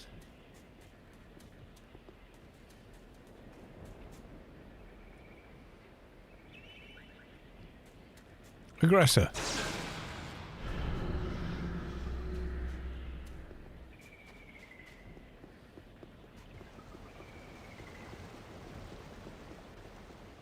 Bow is just not a min-max weapon choice even for MP. Typically slow compared to other ranged alternatives. Much worse than melee alternative. Bows are for style, not min-max. Yeah, I know. Maybe it is the case, but I just want to see if I can make it work. Because I've never made one. Maybe I never made one because everyone went, oh, you don't want to go bow.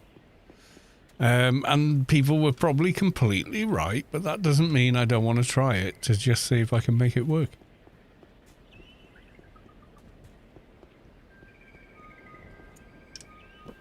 Here's the other thing. They were always going to be a hot swap bow MA. So someone that uses the bow, pulls in the mob with a couple of hits, maybe an aim shot, and then switches to fists or melee weapons and kicks its arse. But you can't do that with weapons that take 6 seconds to unequip and re-equip. That doesn't work. I need weapons I can equip and unequip really quickly. Like a second or something, you know, which do exist. That's the plan. So the plan is, okay, there's the mob, right? Sneak, aim shot, fling shot, switch, slap, slap, slappity slap, punch, dimash, cusput, dibble, and whatever. If you don't get that joke, it's because you're not British and old. If you're old and British, you probably did. There's an old TV show, stop motion puppets called, was it called Compton? I'm not even sure anymore. It's been that long. But yeah, something like that anyway. So. Lots of rhyming sayings in it that children could remember, and I'm a child that did.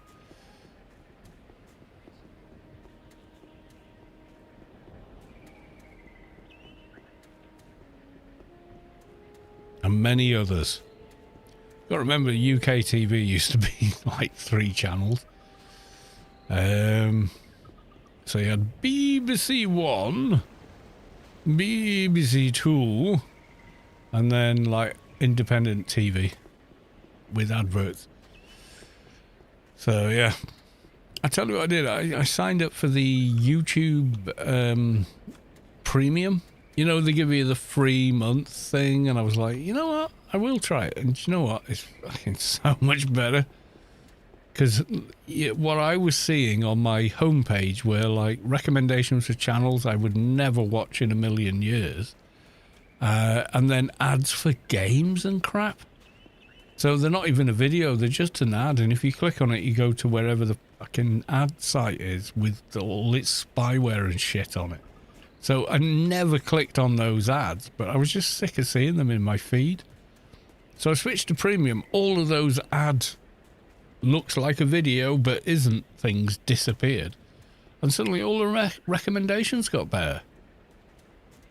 Because I think from their point of view, once you're premium, they generate the revenue based on what you watch, not who you watch. Or some weird shit. But yeah, it's different. It's kind of weird.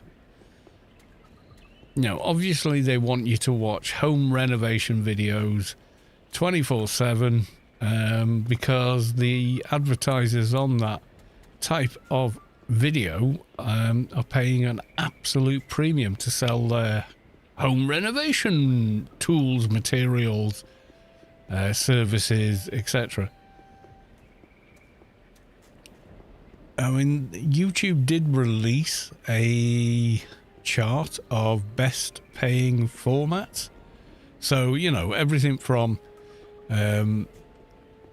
old movie reviews all the way to everything you can think of, right? You know, and the home improvement, car repair, that kind of stuff was right in the top 10.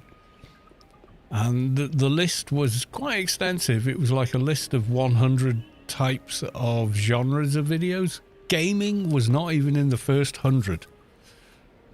And the reason is, advertisers know, generally speaking, gamers have no money because they're kids. That's their view, is gamers are kids, they have no money, there's no point advertising our products to them because they've got no disposable income to spend on those products. It's a bit of a wake-up call, but yeah, there you go.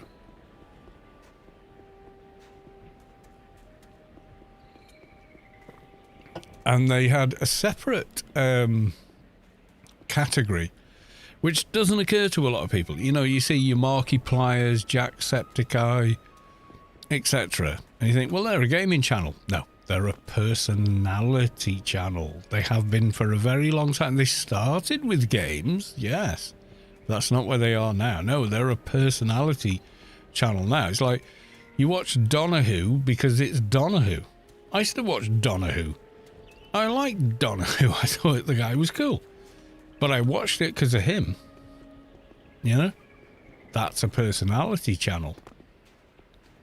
So that's where those channels are at. That's where they make the revenue. They know there's a vast audience to sell their products to, so that's where they want to advertise. These guys are massive. They've got a huge viewership, blah, blah.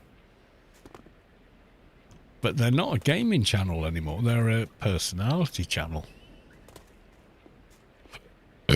Oh, God. It's fucking... I was seeing aggressors everywhere. Now I can't find one.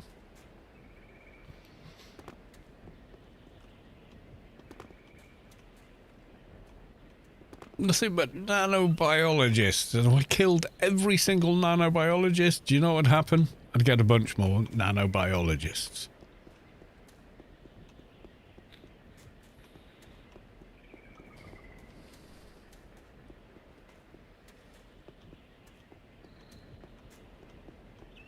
I need an aggressor.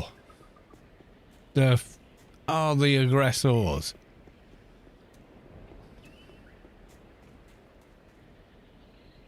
Constructor, nanobiologist, generic, nanobiologist, vulture. Right, someone else is running around here because all these mobs on the hill are dead, and there's normally a bunch of mobs on that hill.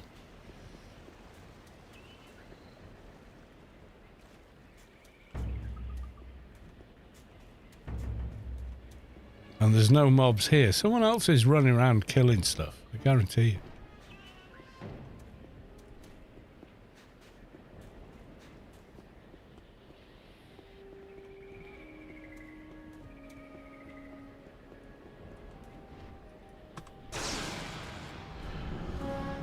Yay! Right, is that final boss time? Hunting season Mark 4 Tech Wrecker.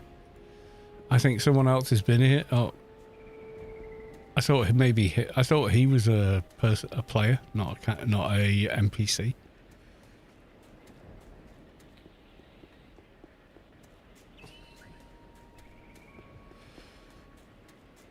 Right, Tech Wrecker time, and then we're handing in for the improved heal nano.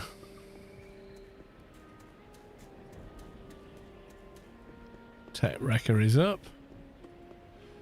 So I'm going to dot him. I'm going to perk. Then I'm going to nuke him. And take half his health in one nuke.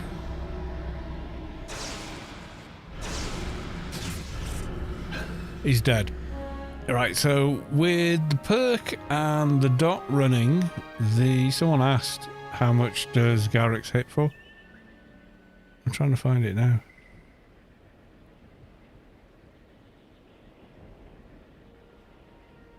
$32,233 points of nano damage is how much I nuked him for with one nuke. But yeah, like I said, about 30,000-ish with a few buffs is not beyond the realm of anything. If you set it up. So if you do the dot and the perk, yeah, you'll hit a lot more.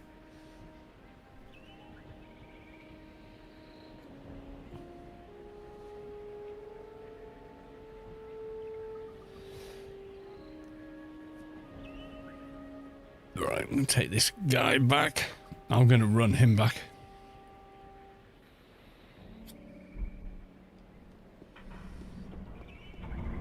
Yeah, what implants did I put on him? Yeah, I didn't do many. You see, because we got the Nemets... Oh, God. Zoned into a door. Yeah, I did some alphas, but not all of them, because I just didn't need them. So we've got Nemet's third eye, a beta, syndicate brain. Oh, no, it was an extermination brain. I thought I should have had that. Did the ear, the left arm, the waist, and then I just didn't need any more, so I stopped. I think I could maybe do the rest, but yeah, it's not necessary. Once you get on NT to 3k plus matter creation, you don't need any more.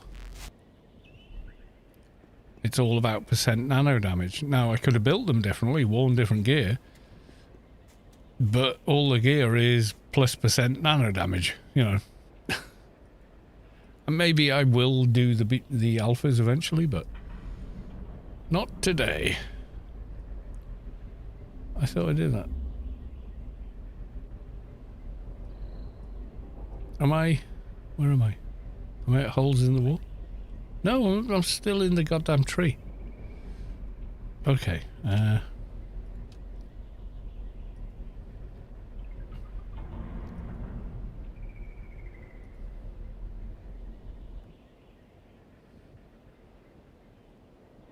I was in a team already. Right, let's try again.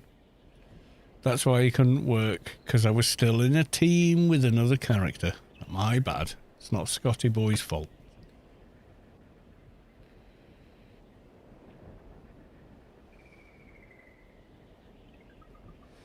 Yeah, I couldn't see any bow in the research lines for MA.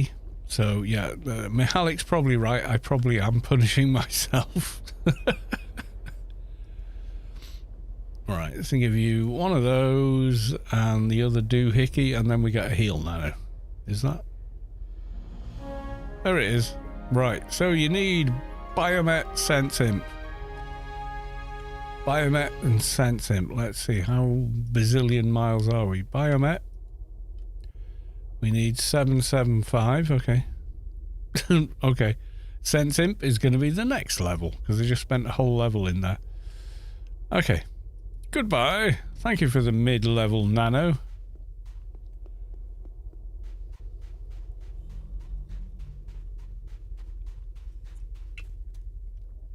Right. Is anyone else streaming Anarchy Online over on the Twitch?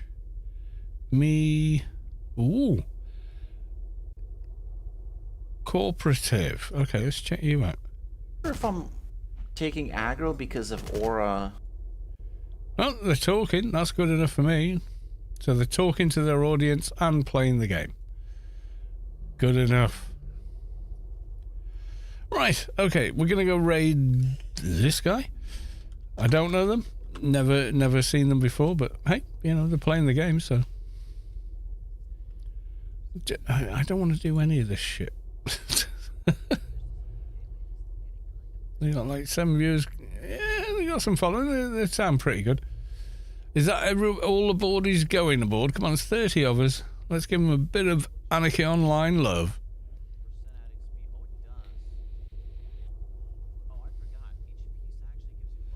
Come on, go say hi. Let them know it's worth streaming Anarchy Online, etc., etc. How many of you are already watching them? Come on, you can admit it. He's a returning player. Oh, cool. Oh my god, he's using the default GUI. The horror. No, if you prefer it, use it. I don't care. But anyway, right, we're going to go raid them. I will be back Friday evening, I think. And then back again on Saturday, and because it's a payday week, I will do a Grace giveaway on Saturday for a Grace I've bought myself for you guys. And it'll be a code, and I will give it away on Saturday. But until then, love you all. Miss you all. Thank you for the resubs. Thank you for the new subs. Thank you for the, well, just chatting with me. It's always fun. And I'll see you on the next one. Until then, bye for now.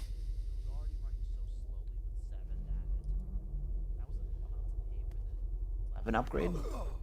But basically, once you lose that Chrome support, your laptop's useless. But the hardware itself, Lenovo did a great job with the